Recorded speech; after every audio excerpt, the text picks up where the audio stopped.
ಜನರಿಗೆ ಅವ್ರು ನಮ್ಮ ದೇವರು ಭಕ್ತರು ಅಂದ್ರೆ ದೇವದೇಹಿಕ ಭಕ್ತ ಭಕ್ತದೇಹಿಕ ದೇವ ಅಂತ ಅಣ್ಣವ್ರು ಹೇಳ್ಯಾರ ಬಸವಣ್ಣವರು. ಗುರುಗಳಿಗೆ ಭಕ್ತರು ದೇವರಾದ್ರೆ ಭಕ್ತರಿಗೆ ಗುರುಗಳ ದೇವರಂತ. ಆದ್ದರಿಂದ ನಮ್ಮ ದೇವರಿಗೆ ನಾನು ವಂದನೆಗಳನ್ನೇ ಹೇಳ್ತೇನೆ. ಸಂದೇಶ ನಾನು ಹೇಳೋದಕ್ಕಿಂತ ಜನರು ಕೊಟ್ಬಿಟ್ಟಿದ್ದಾರೆ ತಮ್ಮ ಉಪಸ್ಥಿತಿಯಿಂದ.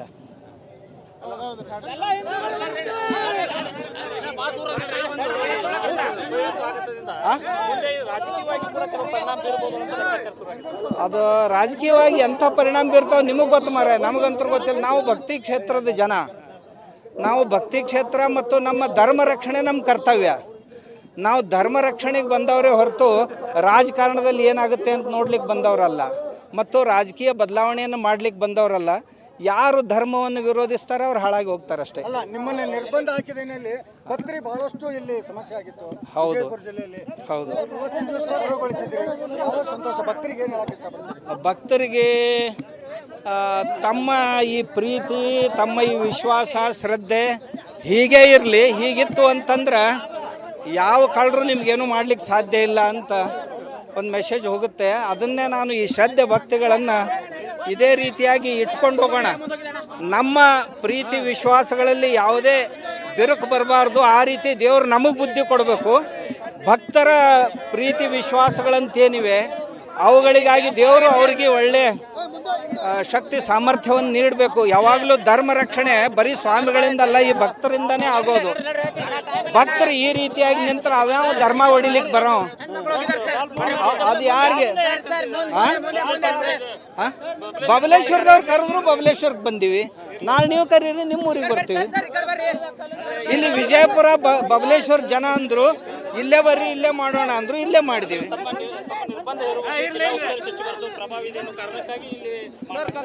ಯಾರು ನಮ್ಮ ದೃಷ್ಟಿಯಿಂದ ಯಾರೂ ಪ್ರಭಾವಿಗಳಿಲ್ಲ. ಇಲ್ಲಿ ಉಸ್ತುವಾರಿ ಸಚಿವರು ಜನರ ದೃಷ್ಟಿಯಿಂದ ಪ್ರಭಾವಿಗಳಾಗಿರ್ಬೋದು, ನಮ್ಮ ದೃಷ್ಟಿಯಿಂದ ನಗಣ್ಯರು.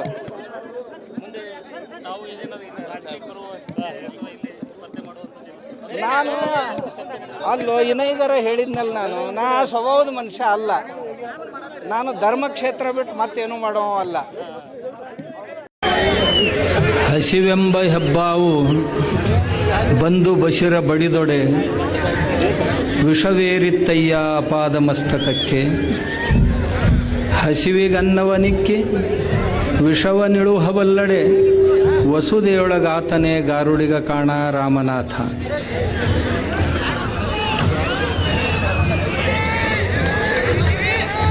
ಜಗತ್ತಿಗೆ ಸಮತೆಯ ಸಂದೇಶವನ್ನು, ಸ್ವಚ್ಛ ಶುದ್ಧ ಸಮಾಜವನ್ನು ಕೊಟ್ಟು ಹೋದಂಥ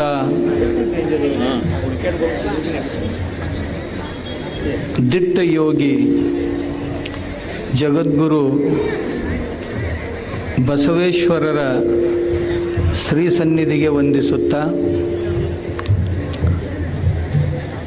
ಮಾದಾರ ಹರಳಯ್ಯನವರಿಂದ ಹಿಡ್ಕೊಂಡು ಮರಳು ಶಂಕರ ದೇವರವರೆಗೆ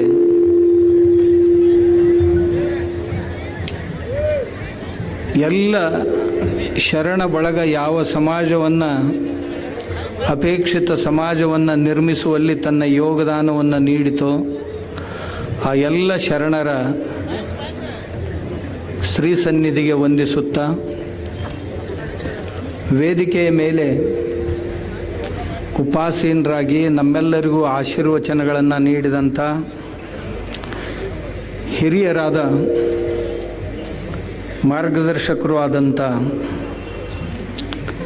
ಸಿಂದಗಿ ಸಾರಂಗ ಮಠದ ಪ್ರಭು ಸಾರಂಗಧರೇಶ್ವರ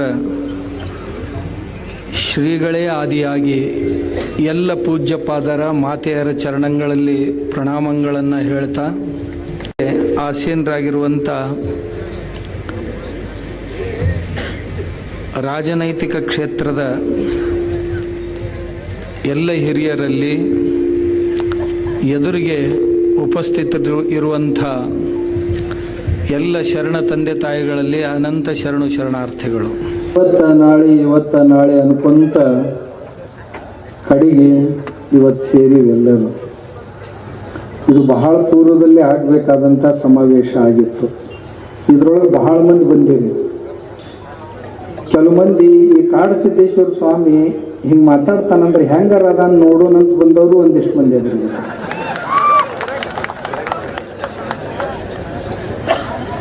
ಎಷ್ಟು ದಿಟ್ಟಾಗಿ ಮಾತಾಡ್ತಾನಂದ್ರೆ ನೋಡೋಣಂತ ಬಂದಿರಿ ಕೆಲವು ಮಂದಿ. ಇನ್ನು ಕೆಲವು ಮಂದಿ ಕಾಡಸಿದ್ದೇಶ್ವರ ಸ್ವಾಮಿಗಳು ಇಂಥ ಚಲೋ ಕೆಲಸ ಮಾಡ್ತಾರ, ಇದ್ರೊಳಗೆ ಸಹಭಾಗಿ ಆಗ್ಲಿಕ್ಕಂದ್ರೆ ಇನ್ನು ಮತ್ಯಾವ ಪಾಪದಾಗ ಸಹಭಾಗಿ ಆಗೋದು ಹೋಗೋಣ ಅಂತ ಬಂದವರು ಕೆಲವು ಮಂದಿ. ಇನ್ನು ಕೆಲವು ಮಂದಿ ಹೆಂಗಂದ್ರ ಮನ್ಯಾಗ ಹೆಣ್ಮಕ್ಳು ಕಳಿಸ್ಕೊಟ್ಟಾರಂತ ಬಂದವರು ಕೆಲವು ಮಂದಿ. ಹೆಚ್ಚಿಸ್ಬೇಡ, ಬೇಡ ಹೆಚ್ಚು ಮಾಡ್ಬೇಡ, ಅಷ್ಟೇ ಇಟ್ಬಿಡ. ಮನ್ಯಾಗ ಅವುಗಳು ಇರ್ತಾರ, ಅವ್ರ ದಿನ ಕೇಳ್ತಿರ್ತಾರೆ, ಎಲ್ಲರೂ ಸೋಷಿಯಲ್ ಮೀಡಿಯಾದಾಗ ಅದು ನೋಡ್ತಿರ್ತಾರ. ಮನಿ ನಾವು ನೋಡ್ಕೋತೀವಿ, ಇವತ್ತೊಂದು ದಿವ್ಸ ಹೋಗ್ನಿ ಅಲ್ಲಿ ಅಂತ ಕಳಿಸ್ಕೊಟ್ಟಾರ. ಹಂಗೆ ಬಂದು ಎತ್ತುಗಳು ಭಾಳ ಅದಾವ ಇದ್ರಾಗ. ಇನ್ನು ಕೆಲವು ಜನ ಯುವಕರು ಏನದಾರ,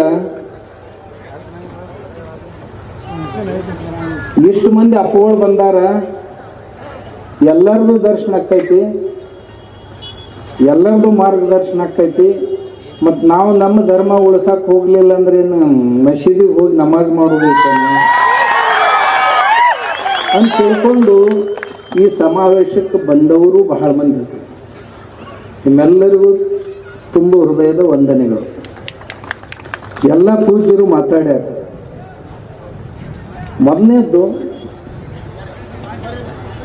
ಬಬಲೇಶ್ವರದಾಗ ಯಾಕೆ ಈ ನಮ್ಮ ಅಣ್ಣಗಳೇನು ಮುಂದೆ ನಿಂತಾರಲ್ಲ, ಅವರು ಜನಪ್ರತಿನಿಧಿಗಳು. ಇವರೆಲ್ಲರೂ ಮಂದಿ ಮನಸ್ಸಿನೊಳಗೆ ಏನು ಪ್ರಶ್ನೆ ಇರ್ತಾವ ಅವನ್ನೆಲ್ಲ ಅವ್ರು ನಮಗೆ ಕೇಳ್ತಾರೆ.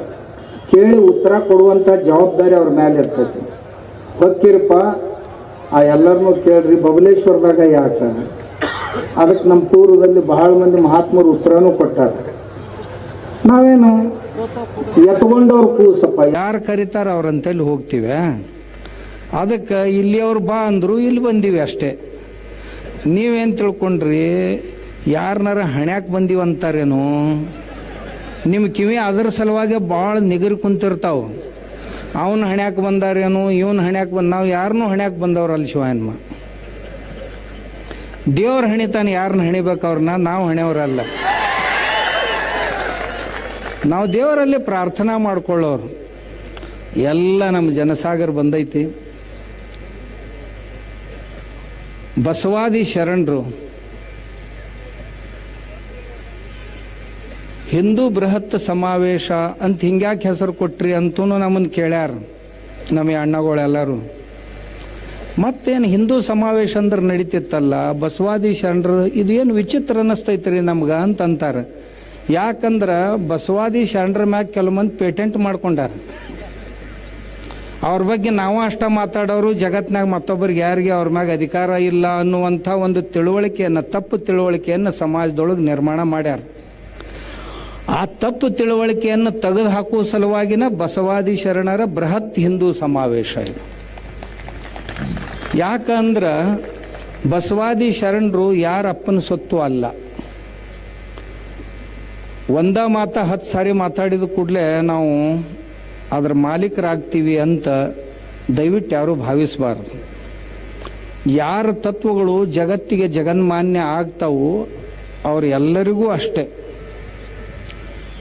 ಬಸವಣ್ಣವರ ಮತ್ತು ಶರಣರ ತತ್ವಗಳು ಜಗನ್ಮಾನ್ಯ ತತ್ವಗಳಾಗಿರೋದ್ರಿಂದ ಅವ್ರು ಯಾರೂ ಶರಣರು ತಮ್ಮ ಸ್ವತಂತ್ರ ಅಸ್ತಿತ್ವವನ್ನು ತೋರಿಸುವಂಥ ಪ್ರಯತ್ನವನ್ನು ಎಂದೂ ಮಾಡಿದವರಲ್ಲ. ನಮ್ಮ ಹಿಂದೂ ಸಮಾಜದ ಒಂದು ಭಾಗವಾಗಿಯೇ ಇದ್ದಂಥವರು. ಇನ್ನು ಮತ್ತೆ ಪ್ರಶ್ನೆ ಬಂತು ಏನಂತ, ಬಸವಾದಿ ಶರಣರು ಹಿಂದೂಗಳು ಹೆಂಗ? ಯಾಕಂದ್ರೆ ಒಂದೇ ಮಾತ 10 ಸಾರಿ ನಾವು ಶಾಲೆಗೆ ಹೋಗಾಗ ಹೈಸ್ಕೂಲ್ದಾಗ ಸಂಸ್ಕೃತ ಕಲ್ಯಾಗ ಒಂದು ಕಥೆ ಬರ್ತಿತ್ತು ನಮಗೆ. ಏನಂತ, ಒಬ್ಬ ಕುಂಬಳಕಾಯಿ ಹೊತ್ಕೊಂಡು ಹೊಂಟಿದ್ನಂತ. 4 ಮಂದಿ ಠಗ್ಗರು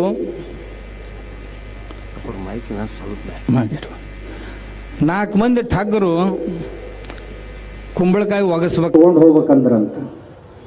ಒಬ್ಬ ಇಲ್ಲಿ ನಿಂತ, ಒಬ್ಬ ಅಲ್ಲಿ ನಿಂತ, ಒಬ್ಬ ಅಲ್ಲಿ ನಿಂತ, ಅದೇ ದಾರ್ಯಾಗ. ಮೊದಲನೇ ಒಂದ ನಾಯಿ ಎಲ್ಲಿ ಹೊಂಟಿ ಅಂದ. ಇವ ಹಿಂಗೆ ನೋಡಿದ, ನಾಯಿ ಅಲ್ಲಿದು ಕುಂಬಳಕಾಯಿ ತಂದ. ಮುಂದಕ್ಕೆ ಹೋದ, ಅವ ಅಂದ, ನಾಯಿ ಹೊತ್ಕೊಂಡು ಎಲ್ಲಿ ಹೊಂಟಿಯೋ ಅಂದ. ಇವ್ ಸಂಶಯ ಬಂತು, 2 ಸರಿ ಆಯ್ತು ನಂದು ಕುಂಬಳಕಾಯಿ ಐತಿ, ಇವ್ ನಾಯಿ ಅಂತಾನಲ್ಲ ಅಂತ. ಅಲ್ಲಿಂದ ಮನುಷ್ಯನಾಗ ಒಂದು ಜರಾನ ಸಂಶಯ ಬರಕ್ಕೆ ಹಚ್ಚ ಅವಾಗ ಅಷ್ಟೊತ್ತಿಗೆ. ಇನ್ನೊಂದು ಜರ ಮುಂದಕ್ಕೆ ಹೋದ, ಅವ ಮತ್ತೊಬ್ಬ ಕೇಳಿದೆ, ನಾಯಿ ಹೊತ್ಕೊಂಡು ಎಲ್ಲಿ ಹೊಂಟಿ ಅಂದ. ಇವ್ ಮುಟ್ಟಿ ನೋಡಿದ ಮತ್ತದನ್ನ, ಇದು ಕುಂಬಳಕಾಯಿ ಐತಿ ಅನ್ನ. ಅವ ಕಡೆಗೊಬ್ಬ ನಿಂತಿದ್ನಲ್ಲೇ, ಹುಚ್ಚಕಾಯಿ ನೀ ಗುಡಿಯನ್ ದೊಡ್ಡ ಪೂಜಾರಿಯಾಗಿ ಹಿಂಗೆ ನಾಯಿ ಹೊತ್ಕೊಂಡು ಹೋಗ್ತಾರ ನಂದ ಅನ್ನೋಣ ದಪ್ಪನ ಒಗದವನ ಹೋಗೇ ಬಿಟ್ಟ. ಅಷ್ಟೊತ್ತಿಗೆ ಅವನ ತಲೆ ಕೆಟ್ಟ ಹೋಗಿತ್ತು. 4 ಮಂದಿ ಕೂಡಿ ಒಬ್ಬನ ತಲೆ ಒಂದೇ ಮಾತ 4 ಸರಿ ಮಾತಾಡಿ ಅವನ ತಲೆ ಕೆಡಿಸಿದ್ರು. ಹ್ಯಾಂಗ ಒಬ್ಬನ ತಲೆ ಕೆಡಿಸಿದ್ರಲ್ಲ, ಹಂಗ ಈ ತಲೆಗೆಡಕ ಗ್ಯಾಂಗ್ ಏನೈತಲ್ಲ, ಅದೇ ಅದೇ ಅದೇ ಅದೇ ಮಾತಾಡಿ ಈಗೇನು ಕೇಳಿದ್ರಲ್ಲ ಈಗ ನೀವು ಇಂಥ ಮಾತಾಡಿ ನಮಗೆ ನೋವಾಗೋದು ಎಲ್ಲಿ ಅಂದ್ರೆ, ಇಂಥ ಮಾತುಗಳನ್ನೆಲ್ಲ ಬಸವಣ್ಣವ್ರ ಹೆಸರಲ್ಲೇ ಕಪ್ಪಿಸ್ಲಾಕ್ ಹತ್ತಾರಲ್ಲ, ಇದು ನಮಗೆ ನೋವಾಗಿದೆ. ಇಂಥ ಮಾಡಬಾರ್ದಂಥ ಹೇಯ ಕೃತ್ಯವನ್ನು ತಾವು ಮಾಡಿ ಬಸವಣ್ಣವ್ರ ಹೆಸರಲ್ಲೇ ಕಪ್ಪಿಸ್ತಾರಲ್ಲ, ಬಸವಣ್ಣವ್ರ ನಾಸ್ತಿಕ್ ಮಾಡ್ಲಿಕ್ಕೆ ಹೊಂಟಾರಲ್ಲ. ಬಸವಣ್ಣವರು ದಾರ್ಶನಿಕರು, ಋಷಿತುಲ್ಯ ವ್ಯಕ್ತಿಗಳು. ಬಸವಣ್ಣವರು ಅಂಕು ಡೊಂಕುಗಳನ್ನು ತಿದ್ದಿ ಸಮಾಜವನ್ನು ಸುಂದರಗೊಳಿಸುವಂಥ ಒಬ್ಬ ಮಹಾಪುರುಷ. ನಮ್ಮ ಹಿಂದೂ ಸಮಾಜದಲ್ಲಿ ಏನಾದರೂ ಅಂಕು ಡೊಂಕುಗಳು ಇದ್ದು ಅಂತಂದ್ರೆ ಆ ಅಂಕು ಡೊಂಕುಗಳನ್ನು ತೆಗೆದು ಶುದ್ಧ ಬುದ್ಧವಾದಂಥ ಸಮಾಜ, ಶುದ್ಧ ಹಿಂದೂ ಸಮಾಜವನ್ನು ನಮ್ಮ ಕೈಗೆ ಕೊಟ್ಟಂಥ ಮಹಾಪುರುಷ ಬಸವಣ್ಣ. ಅತ್ಯಂತ ಶುದ್ಧ ಬುದ್ಧಿ. ಏನೇ ಚಿಕ್ಕ ಪುಟ್ಟ ದೋಷಗಳಿದ್ದು ಅಂತಂದ್ರೆ ಇದ್ದೇ ಇರ್ತಾವ ಸಮಾಜದಲ್ಲಿ. ಮನೆಗೆ ಬಾಗ್ಲ ಕಿಟಕಿ ತೆಗೆದಿಟ್ಟಿದ್ದೀವಿ ಅಂದ್ರೆ ಧೂಳು ಬಂದು ಬೀಳತಿರ್ತೈತಿ, ಹೊಲಸಾಗತಿರ್ತೈತಿ, ಯಾರ ಅದನ್ನ ಜಾಡ್ಸೋರು ಇರಬೇಕಾಗ್ತೈತಿ. ಹಾಗೆ ಯಾವುದೇ ಪರಂಪರೆ ಒಂದಿತ್ತು ಅಂತಂದ್ರೆ ದೈನಂದಿನ ಜೀವನದಲ್ಲಿ ದೇಶ, ವಸ್ತು, ಕಾಲ, ಪರಿಸ್ಥಿತಿಗಳಿಗೆ ಅನುಸಾರವಾಗಿ ಕೆಲವೊಂದು ಅವಾಂಛಿತ ಧೂಳು ಬಂದು ಬೀಳ್ತಿರ್ತೈತಿ, ಅದನ್ನು ಜಾಡಿಸೋದು ಅವಶ್ಯಕತೆ ಇರ್ತೈತಿ. ಹಂಗೆ ಜಾಡಿಸಿ ಶುದ್ಧ ಬುದ್ಧವಾದಂಥ ಹಿಂದೂ ಧರ್ಮವನ್ನು ನಮ್ಮ ಕೈಗೆ ಕೊಟ್ಟು ಹೋದಂಥವ್ರು ಬಸವಾದಿ ಶರಣರು. ಇದನ್ನು ನಾವು ಮರಿಬಾರದು. ನಮ್ಮಲ್ಲಿ ಏನೇನೋ ಚಿಕ್ಕ ಪುಟ್ಟ ದೋಷಗಳು ಇಲ್ಲ ಅಂತಿಲ್ಲ, ಅದು ಸದಾ ಕಾಲ ಇರ್ತೈತಿ. ಬಹಳ ಜನ ಯದಾ ಯದಾ ಹಿ ಧರ್ಮಸ್ಯ ಗ್ಲಾನಿರ್ಭವತಿ ಭಾರತ ಅಭ್ಯುತ್ಥಾನಂ ಅಧರ್ಮಸ್ಯ ತದಾತ್ಮಾನಂ ಸೃಜಾಮ್ಯಹಂ. ಯಾವಾಗ ಅಧರ್ಮ ಅಭ್ಯುದಯವನ್ನು ಕಾಣುತ್ತಲ್ಲ, ಆವಾಗ ಮಹಾಪುರುಷರು ಬರ್ತಾರೆ. 12ನೇ ಶತಮಾನದಲ್ಲಿ ಬಸವಣ್ಣವರು ಮತ್ತು ಹರಳಯ್ಯನವರಿಂದ ಹಿಡ್ಕೊಂಡು ಮರಳು ಶಂಕರ ದೇವರವರೆಗೆ ಸಾವಿರಾರು ಮಹಾತ್ಮರು ಬಂದರು. ಪ್ರತಿಯೊಬ್ಬರು ತಮ್ಮ ತಮ್ಮ ಸಾಮರ್ಥ್ಯಕ್ಕನುಸಾರವಾಗಿ ಮತ್ತೊಬ್ಬರಿಗೆ ಹೆಚ್ಚು ಹೇಳದೆ ತಮ್ಮ ಆಚರಣೆಯಿಂದ ಸಮಾಜವನ್ನು ತಿದ್ದಿದ್ರು. ಈಗ ಇತ್ತೀಚೆಗೆ ಏನು ನಡೆದೈತಿ, ನಾ ಹಂಗಾಯ ರಾಮ ನೀವು ಅಟ್ಟ ಸುಧಾರಣೆ ಆಗ್ರಿ ಅಂತ ಉಪದೇಶ ಮಾಡೋರು ಬಂದಾಗ ನಾವೇನು ತಿದ್ದವ್ರಲ್ಲ. ನೀವೆಲ್ಲರೂ ಸುಧಾರಣೆ ಆಗ್ಬೇಕು, ನಾವು ಮಾತ್ರ ಹೆಂಗಿರ್ಬೇಕು ಹಂಗ ಇರೋರು. ಹಿಂಗಾಗಿ 800 ವರ್ಷ ಆತು ಬಸವಣ್ಣವ್ರು ಹೇಳಿದ್ದು ಒಬ್ರು ಸುಧಾರಣೆ ಆಗ್ಲಿಲ್ಲ. ಯಾಕೆ ಆಗ್ಲಿಲ್ಲಪ್ಪ? ಹೇಳೋರ ಸುಧಾರಿಸಿಲ್ಲ ಅಂದಾಗ ಇನ್ನು ಕೇಳೋರು ಯಾವಾಗ ಸುಧಾರಿಸೋರು? ಇದು ಸಮಸ್ಯೆ ನಮ್ದು. ಅದಕ್ಕೆ ನಾವು ಆತ್ಮ ಪರೀಕ್ಷಣೆಯನ್ನು ಮಾಡ್ಕೋಬೇಕು. ನಾವು ಯಾವ ಮಾತನ್ನ ಹೇಳ್ತೀವಿ? ಯಾಕೆ ಬಸವಾದಿ ಪ್ರಮುಖರು ಎಲ್ಲರೂ ಹಿಂದೂಗಳೇ. ಯಾಕೆ ಹಿಂದೂಗಳು? ಹಾಗಾದ್ರೆ ಹಿಂದೂಗಳು ಯಾರು ಅಂತ ಒಂದು ಸಾರಿ ವಿಚಾರ ಮಾಡಿ. ಯಾರಿಗೆ ಹಿಂದೂಗಳಂತ ಕರಿಬೇಕು? ಯಾರು ದೇವರಲ್ಲಿ ವಿಶ್ವಾಸ ಇಡ್ತಾರೋ, ದೇವರನ್ನು ನಂಬುತ್ತಾರೋ ಅವರು ಹಿಂದೂಗಳು. ಒಂದು, ಆ ದೇವರು ಎಂಥದ್ದು? ದೇವನೊಬ್ಬ, ನಾಮ ಹಲವು ಅಂತ ಯಾರಿಗೆ ವಿಶ್ವಾಸ ಐತಿ? ಯಾಕಂದ್ರೆ ದೇವ್ರು ಇರೋನು ಈ ಜಗತ್ತಿನಾಗ ಒಬ್ಬನ, ಅವನ ನಾಮರೂಪ ಮಾತ್ರಗಳು ಭಿನ್ನ ಭಿನ್ನ. ಯಾರು ಅವನನ್ನು ಶಿವ ಅಂತ ಕರಿಬಹುದು, ವಿಷ್ಣು ಅಂತ ಕರಿಬಹುದು, ಬ್ರಹ್ಮ ಅಂತ ಕರಿಬಹುದು, ದೇವಿ ಅಂತ ಕರಿಬಹುದು, ಗಣಪತಿ ಅಂತ ಕರಿಬಹುದು, ಮತ್ತಿನ್ಯಾವುದೋ ರೂಪದಲ್ಲಿ ನಾಮ ಮತ್ತು ರೂಪಗಳು ಮಾತ್ರ ಭಿನ್ನ ಭಿನ್ನ ಇರ್ತವು, ಆದ್ರೆ ದೇವ್ರು ಇರೋದು ಮಾತ್ರ ಒಂದೇ. ಹೇಗೆ ಗೋಧಿ ಒಂದೇ ಆಗಿದ್ರೂ ಸಹಿತ ಸಜ್ಜಕಾನೂ ಆಕ್ಕೈತಿ, ಶಿರಾನೂ ಆಕ್ಕೈತಿ, ಪುರೇನೂ ಆಕ್ಕವು, ಚಪಾತಿನೂ ಆಕ್ಕವು, ಮಾದ್ಲಿನೂ ಆಕ್ಕೈತಿ. ಚಪಾತಿ, ಶಿರಾ, ಮಾದ್ಲಿ ಅಂತ 10 ಹೆಸರು ಬಂದರೂ ಸಹಿತ, 10 ರೂಪಗಳಿದ್ರೂ ಸಹಿತ ಮೂಲ ಧಾತು ಒಂದೇ. ಅದು ಯಾವುದು ಅಂದ್ರೆ ಗೋಧಿ. ಹಾಗೆ ನಮ್ಮ ಒಬ್ಬನೇ ಒಬ್ಬ ದೇವರಿಗೆ ಹಲವು ನಾಮಗಳು ಅಂತ ಬಸವಣ್ಣವರ ಹೇಳ್ಯಾರ. ಆದ್ದರಿಂದ ಬಸವಣ್ಣವರು ಹಿಂದೂಗಳು, ಇದನ್ನು ನಾವು ತಿಳ್ಕೋಬೇಕು. ಆಮೇಲೆ ಬಸವಣ್ಣವರು ದೇವರ ಬಗ್ಗೆ ನಂಬಿಕೆಯನ್ನು ಹೇಳಿದರು. ಎತ್ತ ನೋಡಿದಡತ್ತತ್ತ ನೀನೇ ದೇವ, ಸಕಲ ವಿಸ್ತಾರದ ರೂಹು ನೀನೇ ದೇವ, ವಿಶ್ವತೋ ಪಾದ, ವಿಶ್ವತೋ ಬಾಹು, ವಿಶ್ವತೋ ಚಕ್ಷು, ಇವೆಲ್ಲವೂ ನೀನೇ ಆಗಿದ್ದೀಯಾ ಅಂತ. ಅದನ್ನೇ ಸಂಸ್ಕೃತದಲ್ಲಿ ವೇದಗಳು ಬೇರೆ ಮಾತಿನಲ್ಲಿ ಇದನ್ನೇ ಹೇಳಿವೆ. ಪುರುಷ ಸೂಕ್ತದಲ್ಲಿ ಇದೇ ಮಾತು ಬರುತ್ತೆ, ಇಂಥದ್ದನ್ನೇ ಹೇಳಿದ್ದಾರೆ. ಆದ್ದರಿಂದ ಬಸವಣ್ಣವರು ಹಿಂದೂಗಳು ಅಂತ ನಾವು ಒಪ್ಕೊಳ್ಳೋಣ. ಎರಡನೇದಾಗಿ ಯಾರಿಗೆ ಹಿಂದೂಗಳು ಅಂತ ಕರೀತಾರ ಅಂದ್ರೆ, ದೇವರು ನಮ್ಮ ಏನದಾವಲ್ಲ ಕೆಲವೊಂದು ಇರುವುದು ಒಂದೇ, ನಿರ್ಗುಣ ನಿರಾಕಾರನಾಗಿದ್ದರೂ ಸಹಿತ ಆ ದೇವರನ್ನು ಕಾಣಲಿಕ್ಕೆ ಸಗುಣ ಸಾಕಾರ ರೂಪಗಳು ಬೇಕಾಗ್ತಾವು. ಈ ಗಾಳಿಯೊಳಗೆ ನೀರಿದ್ರೂ ಸಹಿತ ಪುಸ್ ಪುಸ್ ಅಂತೇಳಿ ಸೊರ ಅಂತ ಜಗ್ಗಿದ್ರೆ ನೀರು ಬಾಯಾಗ ಬರುವುದಿಲ್ಲ. ಅದಕ್ಕೊಂದು ಯಂತ್ರ ತಯಾರು ಮಾಡಬೇಕಾಗ್ತತಿ. ಮಾಡಿ ನೈಟ್ರೋಜನ್ ಸಪ್ರೇಟ್ ಮಾಡ್ಬೇಕಾಕತಿ, ಕಾರ್ಬನ್ ಸಪ್ರೇಟ್ ಮಾಡ್ಬೇಕಾಕತಿ, ಹೈಡ್ರೋಜನ್ ಅಷ್ಟ ತಕ್ಕೋಬೇಕಾಕತಿ. ತಕ್ಕೊಂಡು ನಾವು H2O ಅಂತ ಏನಂತೀವಲ್ಲ, ಆ H2O ತಕ್ಕೊಂಡು ಬಿಡ್ಬೇಕು ಇದ್ರೊಳಗಿಂದು. ಅಂದ್ರೆ ನೀರು ನಮಗೆ ಇದ್ರೊಳಗೆ ಸಿಗ್ತೈತಿ. ಇದ್ರೊಳಗೆ ಎಲ್ಲ ಕಡೆನೂ ನೀರು ಐತಿ, ಆದ್ರೆ ಎಲ್ಲಿ ಬೇಕಲ್ಲಿ ತಗೋತೀನಿ ಅನ್ನಕ್ಕೆ ಬರೋದಿಲ್ಲ. ಹಾಗೆ ದೇವರು ಎಲ್ಲೆಡೆಗೆ ಇದ್ದಾನ, ಹವ ಏನಿಲ್ಲ, ನೀ ಇದ್ರೊಳಗೆ ತುಂಬೈತೆ. ಹಾಗಾದ್ರೆ ಇಷ್ಟು ಹವಾ ಹೊರಗೆ ತುಂಬಿರೋ ಹೊತ್ತಿನಾಗ ಟಯರ್ನಾಗ ಯಾಕೆ ಹೊಸ ಮತ್ತು ಪಂಪಲ್ಲಿ ಹವಾ ತುಂಬಬೇಕಪ್ಪ? ಮತ್ತು ಇಷ್ಟೆಲ್ಲ ಹವಾ ಐತಿ, ಟಯರ್ದಾಗ ಯಾಕೆ ತುಂಬಬೇಕು? ಆ ಟ್ಯೂಬ್ನಾಗ ಯಾಕೆ ಹವಾ ತುಂಬಬೇಕು? ಅಲ್ಲಿ ಟ್ಯೂಬ್ನಾಗ ತುಂಬಾಕ ಮತ್ತೊಂದು ಕಾಂಪ್ರೆಸರ್ ಬೇಕಾಕೈತಿ. ಅದು ಹೆಂಗೆ ಈ ಹವಾ ತುಂಬಾಕ ಕಾಂಪ್ರೆಸರ್ ಬೇಕಾಕೈತಲ್ಲ, ಹಂಗೆ ಆ ನಿಜವಾದಂಥ ನಿರ್ಗುಣ ನಿರಾಕಾರನಾದಂಥ ದೇವನನ್ನು ಕಾಣಲಿಕ್ಕೆ ಸಗುಣ ಸಾಕಾರವಾದಂಥ ಮೂರ್ತಿ ಉಪಾಸನೆಗಳು ಬೇಕಾಗ್ತವು ಅನ್ನೋದನ್ನು ನಾವು ಅರಿತುಕೊಳ್ಬೇಕು. ಅದನ್ನು ಕೆಲವರು ದೇವಾಲಯಗಳಲ್ಲಿ ಮೂರ್ತಿ ರೂಪದಲ್ಲಿ ಕೊಟ್ಟರು, ಬಸವಣ್ಣವರು ಅದನ್ನು ನಮ್ಮ ಕೈಯೊಳಗೆ ಲಿಂಗ ರೂಪದಲ್ಲಿ ಕೊಟ್ಟರು. ಇನ್ನು ಮತ್ತೆ ಕೆಲವು ಜನ ಏನಂತಾರ, ಕಲ್ಲು ದೇವರು ದೇವರಲ್ಲ, ಮಣ್ಣು ದೇವರು ದೇವರಲ್ಲ ಅಂತ ಬಸವಣ್ಣವ್ರು ಹೇಳ್ಯಾರ. ಮತ್ತು ನಾವು ಕೈಯಾಗ ಹಿಡ್ಕೊಂಡು ಲಿಂಗಪ್ಪ ಎದರ್ದಪ್ಪ ಅದು? ಅದನ್ನೇನು ಗಾಳಿಲೇ ತಯಾರು ಮಾಡ್ಯಾರ? ನಾವು ಇಷ್ಟು ಲಿಂಗ ನಮ್ಮ ಕೈಯಾಗ ಐತಲ್ಲ, ಅದನ್ನ ಎದರ್ಲೇ ತಯಾರು ಮಾಡ್ಯಾರ. ಆದ್ದರಿಂದ ಎಲ್ಲ ವಚನಗಳನ್ನು, ಸಾಂದರ್ಭಿಕ ಮಾತುಗಳನ್ನು ಸಾಂದರ್ಭಿಕವಾಗಿ ಯಾರೋ ಒಬ್ಬ ಪೂರಾ ಆಯುಷ್ಯನ ಅದರಾಗ ಕಳೆದಾನ. ಅಂಥ ಮನುಷ್ಯಾಗ ಬುದ್ಧಿ ಹೇಳೋ ಸಲುವಾಗಿ ಒಂದು ಹೇಳಿದ ಮಾತ ಹೊರತು ಅದು ಸರ್ವರಿಗೂ ಹೇಳಿದಂಥ ಮಾತು ಅಲ್ಲ ಅನ್ನೋದನ್ನು ನಾವು ತಿಳ್ಕೋಬೇಕು. ಇಂಥ ವಚನಗಳು ಬಹಳದವು ಬಸವಣ್ಣವರು. ಒಂದು ವಚನ ಮತ್ತೊಂದು ವಚನಕ್ಕೆ ವಿರೋಧ ಮಾಡುತ್ತೆ. ಹಿಂಗಂತ ತಿಳ್ಕೊಂಡು ಇಂಥ ವಿರೋಧಾಭಾಸಿ ವಚನಗಳನ್ನು ಅಣ್ಣವ್ರು ಹೆಂಗೆ ಹೇಳಿದರು ಅಂತ ಅನ್ನಬಾರ್ದು. ಅವು ಸಾಂದರ್ಭಿಕ ಉಪದೇಶಗಳವು. ಹೇಗೆ ಜನ ಭೇಟಿ ಆಗ್ತಾ ಹೋದ್ರು, ಆಗಾಗ ಅವ್ರಿಗೆ ಉಪದೇಶ ಮಾಡ್ತಾ ಹೋದರು. ಬಸವಣ್ಣವರು ಆ ದೇವರನ್ನು ಹೇಳುವಾಗ ಈ ಸ್ಥೂಲ ದೇವರನ್ನು ಒಪ್ಪುವುದಿಲ್ಲ, ಶಿವನನ್ನು ಒಪ್ಪುವುದಿಲ್ಲ, ವಿಷ್ಣುವನ್ನು ಒಪ್ಪುವುದಿಲ್ಲ, ಹಿಂಗಂತ ಹೇಳ್ತಿರ್ತಾರೆ. ನಾನು ಬಸವಣ್ಣವ್ರದ ಒಂದು ವಚನವನ್ನು ತಮಗೆ ಹೇಳ್ತೀನಿ. ಕಾಳಿಯ ಕಂಕಾಳದಿಂದ ಮುನ್ನ, ತ್ರಿಪುರ ಸಂಹಾರದಿಂದ ಮುನ್ನ, ಹರಿ ವಿರಂಚಿಗಳಿಂದ ಮುನ್ನ, ಉಮೆಯ ಕಲ್ಯಾಣದಿಂದ ಮುನ್ನ, ಮುನ್ನ ಮುನ್ನ ಮುನ್ನ, ಅಂದಿಂಗೆಳೆಯ ನೀನು, ಹಳೆಯ ನಾನು, ಮಹಾದಾನಿ ಕೂಡಲ ಸಂಗಮ ದೇವ. ಬಸವಣ್ಣವ್ರು ಇದ್ರೊಳಗ ಎಲ್ಲ ಸ್ಪಷ್ಟ ಹೇಳಿಬಿಡ್ತಾರೆ.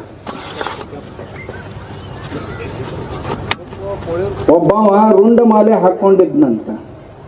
ಅದ್ರಾಗ ಮಹಾತ್ಮರು ಬಸವಣ್ಣವರು ಹೇಳುವ ದೃಷ್ಟಾಂತ ಏನು ಅಂತಂದ್ರ, ಇದು ಕಾಳಿದಪ್ಪ, ಇದು ವಿಷ್ಣುಂದಪ್ಪ, ಇದು ಇಂದ್ರಂದಪ್ಪ ಅಂತ ಗುರುತಿಸ್ತಿದ್ರಂತ. ಅವೆಲ್ಲವುಗಳಿಗಿಂತಲೂ ಮುನ್ನ ಇರುವಂಥ ದೇವರು ಒಬ್ಬನೇ. ಆ ಎಲ್ಲಕ್ಕೂ ಮೂಲನಾದಂತಹ ದೇವರು ನೀವು ಒಬ್ಬನೇ. ಆದರೆ ಇವುಗಳನ್ನು ನಾವು ನಮ್ಮ ಜನರು ಹೇಗಬೇಕು ಹಾಗೆ ಬಳಸ್ತಾ ಬಂದಿದ್ದಾರೆ ಅನ್ನುವಂಥ ಮಾತನ್ನು. ಇಷ್ಟೇ ಅಲ್ಲ, ಶಿವನ ಚಮತ್ಕಾರವನ್ನು ಸಹಿತ ಬಸವಣ್ಣವರು ಹೇಳಿದ್ದಾರೆ. ಏನಂತ? ಹರನ ಕೊರಳಲ್ಲಿಪ್ಪ ಕರೋಟ ಮಾಲೆಯ ಶಿರದ ಲಿಖಿತವ ಕಂಡು ಮರುಳು ತಂಡಗಳು ಓದಿ ನೋಡಲು ಇವನು ಅಜ, ಇವ ಹರಿ, ಇವ ಸುರಪತಿ, ಇವ ಧರೀಂದ್ರ, ಇವನಂತಕನೆಂದು ಹರುಷದಿಂದ ಸರಸವಾಡಿತ್ತ ಕಂಡು ಹರಮುಕುಳಿತನಾಗಿ ನಕ್ಕ ನಮ್ಮ ಕೂಡಲ ಸಂಗಮ ದೇವ ಅಂತ 537ನೇ ವಚನ ಇದು ಬಸವಣ್ಣವರು. ಈ ವಚನದ ತಾತ್ಪರ್ಯ ಏನಂದ್ರೆ, ಶಿವ ತನ್ನ ಸುತ್ತ ಇರುವಂತ ಭೂತಗಳು ಅಂತೇನಿರ್ತಾವು, ಆ ಭೂತಗಳು ಶಿವನ ಕಡೆ ನೋಡ್ತಿದ್ವು ಅಂತ, ಆತನ ಕೊರಳಲ್ಲಿಯ ರುಂಡಮಾಲೆಯನ್ನು ನೋಡಿ ಅಂತಿದ್ವು ಅಂತ, ಅಲ್ಲಿರುವ ರುಂಡಗಳನ್ನು ಗುರುತಿಸ್ತಿದ್ರಂತ. ಇದು ಬ್ರಹ್ಮನ ತಲೆ, ಇದು ವಿಷ್ಣುವಿನ ತಲೆ, ಇದು ಕಾಳಿಯ ತಲೆ ಅಂತ ಅಂತಿದ್ರಂತ. ಬಸವಣ್ಣವರು ಇಂಥ ಯಾವ ದೇವ್ರನ್ನು ಒಪ್ಕೊಂಡಿದ್ದಲ್ಲ ಅಂತ ಯಾರ್ಯಾರು ಹೇಳ್ತಾರಲ್ಲ ಅವ್ರಿಗಿದು ಉತ್ತರ. ಬಸವಣ್ಣವರು ಶಿವನ ರೂಪವನ್ನು ಇಷ್ಟು ಚಂದಾಗಿ ವರ್ಣನೆ ಮಾಡಿದ್ದಾರೆ. ಇಂಥ ಸುಮಾರು ವಚನಗಳು. ಆಮೇಲೆ ಇನ್ನೂ ಮತ್ತೇನು ಹೇಳ್ತಾರೆ ಬಸವಣ್ಣವ್ರ ಕುರಿತು ಅಂದ್ರೆ, ಬಸವಣ್ಣವರು ವೇದಗಳನ್ನು ಒಪ್ಪೋದಿಲ್ಲ ಅಂತ ಹೇಳ್ತಾರೆ. ಬಸವಣ್ಣವರು ಇಂಥ ಈ ಎಲ್ಲ ಗುಡಿಯ ದೇವಾಲಯಗಳನ್ನು ದೇವರುಗಳನ್ನು ಒಪ್ಪೋದಿಲ್ಲ ಅಂತ ಹೇಳ್ತಾರೆ. ಇದನ್ನ ಅಧ್ಯಯನ ಮಾಡಿದ್ರೆ ಸುಮಾರು 72 ವಚನಗಳು ಎಂಥವು ಅದಾವು ಅಂತಂದ್ರೆ, ಉಪನಿಷತ್ತುಗಳು, ಭಗವದ್ಗೀತೆ ಮತ್ತು ಆಗಮಗಳಿಂದ ಉದ್ಧೃತಗೊಳಿಸಿದಂಥ, ತಮಗೆ ಬೇಕಾದಾಗ ಉದ್ಧೃತಗೊಳಿಸಿದಂಥ ಕೆಲವೊಂದು ಶ್ಲೋಕಗಳು ಬಸವಣ್ಣವರು ವಚನಗಳಲ್ಲಿ ಬರ್ತಾವೆ. ಆಮೇಲೆ ಒಂದು 30-35 ವಚನಗಳು ಎಂಥವು ಅಂದ್ರೆ, ನಮ್ಮ ಪುರಾಣಗಳಲ್ಲಿಯ ಕಥೆಗಳನ್ನು ಬಸವಣ್ಣವರು ಹೇಳ್ತಾರೆ. ಸುಮಾರು ಆ 30-35 ವಚನಗಳಲ್ಲಿ 100-112 ಪುರಾಣದ ಕಥೆಗಳನ್ನು ಬಸವಣ್ಣವರು ಹೇಳಿದ್ದಾರೆ. ಇಷ್ಟೇ ಅಲ್ಲ, ಬಸವಣ್ಣವರು ಕರ್ಮ ಸಿದ್ಧಾಂತವನ್ನು, ಈಗ ಬಹಳ ಜನ ಏನು ಹೇಳಕತ್ತಾರ, ಬಸವಣ್ಣವ್ರು ಕರ್ಮ ಸಿದ್ಧಾಂತ ಒಪ್ಪುತ್ತಿದ್ದಿಲ್ಲ, ಹಿಂದೂ ಧರ್ಮದ್ದದು ಹಿಂಗಂತ. ಹಂಗಿಲ್ಲ, ಬಸವಣ್ಣವರು ಕರ್ಮ ಸಿದ್ಧಾಂತವನ್ನು ಒಪ್ಕೊಂತಿದ್ರು. ಬಸವಣ್ಣವರು ಪೂರ್ವ ಜನ್ಮ ಪುನರ್ಜನ್ಮ, ಹಿಂದೂಗಳಿಗೆ ಯಾರಿಗೆ ಅಂತಾರ ಅಂದ್ರೆ, ಯಾರು ಪೂರ್ವ ಜನ್ಮ ಪುನರ್ಜನ್ಮವನ್ನು ಒಪ್ಕೊಳ್ತಾರ ಅವ್ರಿಗೆ ಹಿಂದೂಗಳಂತಾರ, ಯಾರು ಕರ್ಮ ಸಿದ್ಧಾಂತವನ್ನು ಒಪ್ಕೊಳ್ತಾರ ಅವ್ರಿಗೆ ಹಿಂದೂಗಳಂತಾರ, ಯಾರು ಮೋಕ್ಷ ಸಾಧನೆಯನ್ನು ಒಪ್ಕೊಳ್ತಾರ, ಮೋಕ್ಷ ಪಡೆಯುವುದರ ಮೇಲೆ ಯಾರಿಗೆ ನಂಬಿಕೆ ಇದೆಯೋ ಅವರಿಗೆ ಹಿಂದೂಗಳಂತ ಕರೀತಾರ. ಹಾಗಾದ್ರೆ ಬಸವಣ್ಣವ್ರು ಇವುಗಳನ್ನು ಒಪ್ಕೊಂಡಿದ್ರೋ ಇಲ್ಲೋ ಅಂತ ತಮಗೆ ಅನಿಸಿದ್ರ, ಬಸವಣ್ಣವರು ಕರ್ಮ ಸಿದ್ಧಾಂತವನ್ನು ಬಹಳ ಚಂದಾಗಿ ಒಪ್ಕೊಂಡಾರ. ಪಂಡಿತನಾಗಲಿ ಮೂರ್ಖನಾಗಲಿ ಸಂಚಿತ ಕರ್ಮ ಉಂಡಲ್ಲದೆ ಬಿಡದು, ಪ್ರಾರಬ್ಧ ಕರ್ಮ ಭೋಗಿಸದಲ್ಲದೆ ಹೋಗದೆಂದು ಶ್ರುತಿ ಸಾರುತ್ತ ಇದ್ದಾವೆ ನೋಡ. ಅಲ್ರಿ, ಬಸವಣ್ಣವರು ವೇದಗಳನ್ನು ಒಪ್ಕೊಳ್ಳಂಗಿಲ್ಲ ಅಂತ ಹೇಳಿದ್ರು. ಈಗ ಪ್ರವಚನ ಮಾಡುವ ಸ್ವಾಮಿಗಳಿವರು ಈ ಬಸವಣ್ಣವರು ವಚನದೊಳಗೆ ಹೇಳ್ಯಾರ, ಪಂಡಿತನಾಗಲಿ ಮೂರ್ಖನಾಗಲಿ ಸಂಚಿತ ಕರ್ಮ ಉಂಡಲ್ಲದೆ ಬಿಡದು, ಪ್ರಾರಬ್ಧ ಕರ್ಮ ಭೋಗಿಸದಲ್ಲದೆ ತೀರದು ಅಂತ ಇಷ್ಟು ಸ್ಪಷ್ಟವಾಗಿ ಬಸವಣ್ಣವ್ರು ಹೇಳ್ತಾ, ತಾನಾವ ಲೋಕದೊಳಗಿದ್ದರೂ ಬಿಡದು, ಇದನ್ನ ಶ್ರುತಿ ಸಾರುತ್ತಾ ಇದ್ದಾವೆ ನೋಡ. ಶ್ರುತಿ ಅಂದ್ರೆ ಉಪನಿಷತ್ತುಗಳು, ಉಪನಿಷತ್ತುಗಳಂದ್ರೆ ವೇದದ ಅಂತಿಮ ಭಾಗ. ಹಾಗಾದ್ರೆ ಬಸವಣ್ಣವರು ವೇದಗಳನ್ನು ಒಪ್ಕೊಂಡಂಗೆ ಆತಂತಿರೋ ಇಲ್ಲಂತಿರೋ? ಮತ್ತು ಇವರೆಲ್ಲ ಏನು ಹೇಳ್ಕೊಂತ ಹೊಂಟಾರಲ್ಲ, ಇದು ನಿಜ ಏನು? ಜನರನ್ನ ಭ್ರಮಿತರನ್ನಾಗಿಸೋದು, ಜನರ ತಲೆ ಕೆಡಿಸೋದು ಇಂಥ ಕೆಲಸ. ಅವರ ಪಾದ ಪದ್ಮಗಳಲ್ಲಿ ನಮ್ಮ ಪ್ರಣಾಮ ಮಾಡಿ ನಮ್ಮ ಅರಿಕೆ ಏನು ಅಂದ್ರೆ, ಬಸವಣ್ಣವರ ಸಾಹಿತ್ಯವನ್ನು ಚೆನ್ನಾಗಿ ಓದ್ರಿ. ಸುಮ್ಮನೆ ಒಂದು 4-6 ವಚನ ಬಾಯ್ಪಾಟ್ ಮಾಡ್ಕೊಂಡು ಹೆಂಗೆ ಬಾಯಿಗೆ ಬಂದಂಗೆ ಜಾಡಿಸ್ಕೋತಾ ಹೊಂಟಿರಲ್ಲ, ಈ ಉದ್ಯೋಗ ಬಂದ್ ಮಾಡಿ. ಇದರಿಂದ ಸಮಾಜಕ್ಕೇನು ಒಳ್ಳೆಯದಾಗೋದಿಲ್ಲ. ಸಮಾಜವನ್ನು ದಾರಿ ಬಿಡಿಸ್ತೀರಿ ನೀವು, ದಾರಿ ತಪ್ಪಿಸ್ತೀರಿ ನೀವು. ದಯವಿಟ್ಟು ಇಂಥ ಕೆಲಸ ಮಾಡಕ್ಕೆ ಹೋಗ್ಬೇಡ್ರಿ. ಇವನು ಓದ್ರಿ. ಕರ್ಮಫಲ ಗೂಡಿ ಕೂಡಲ ಸಂಗಮ ದೇವಂಗೆ ಆತ್ಮ ನೈವೇದ್ಯವ ಮಾಡಿದವನೇ ಧನ್ಯ ಅಂತ 773ನೇ ವಚನ ಇದು ಬಸವಣ್ಣವ್ರದ್ದು. ಆಮೇಲೆ ಇವು ವೇದವನ್ನು ಒಪ್ಕೊಂಡಿಲ್ಲ ಬಸವಣ್ಣವರು ಅಂತ ಇನ್ನೊಂದು ಮಾತನ್ನು ಹೇಳ್ತಾರೆ. ಕಾಡು ಸಿದ್ದೇಶ್ವರದ ಒಂದು ವಚನವನ್ನ, ವೇದವನ್ನು ಓದುವವ ಯಾರ ಮಗನ ಅಂತಾರ್ರಿ? ಬ್ಯಾಡ್ರಿ, ಶಾಸ್ತ್ರವನ್ನು ಓದುವವ ಸೂಳೆಯ ಮಗ ಅಂತಂದ್ರು. ತಾವು ನಿರ್ಣಯ ಮಾಡ್ರೆ ಇದನ್ನ, ಈ ವಚನವನ್ನ ಬಹಳ ಮಂದಿ ಈ ಸೋಷಿಯಲ್ ಮೀಡಿಯಾದಾಗ ಓಡಿಸ್ತಾರೆ. ಅದರ ತಾತ್ಪರ್ಯ ಏನು ಅಂತ ಇವ್ರು ಯಾರೂ ಓದಿಲ್ಲ. ಇದರ ಅಪ್ಪನಂತ ವಚನಗಳ ಕಾಡು ಸಿದ್ದೇಶ್ವರರು ಅದಾವ್ರಿಗೆ, ಇವರಿಗೆ ಚಂದಾಗಿ ಆರತಿ ಮಾಡುವಂತ ವಚನಗಳದಾವ. ಆದ್ರೆ ನಾವು ಹೇಳಕ್ ಹೋಗಿಲ್ಲ. ನಾ ಈಗ ಇದರ ಅರ್ಥ ಏನ್ ಹೇಳುದು ಅಂದ್ರ, ಶಾಸ್ತ್ರವನ್ನು ಓದುವವರೆಲ್ಲ ಸೂಳೆಯ ಮಕ್ಕಳು ಅಂತ ಅಂದಿದ್ರು ಅಂದ್ರ, ಹೋಗು ಹಳಕಟ್ಟಿ ಅವ್ರ ಮ್ಯಾಗ ತಮ್ಮ ವಿಶ್ವಾಸ ಐತೋ ಇಲ್ಲ ಇಲ್ಲಿ ಕುಂತವ್ರದು. ಆ ಪುಣ್ಯಾತ್ಮ ಬರ್ಲಿಲ್ಲ ಅಂತಂದ್ರ ನಮಗ ವಚನ ಶಾಸ್ತ್ರವನ್ನು ಇವತ್ತು ನೋಡಾಕ ಸಿಗ್ತಿದ್ದಿಲ್ಲ.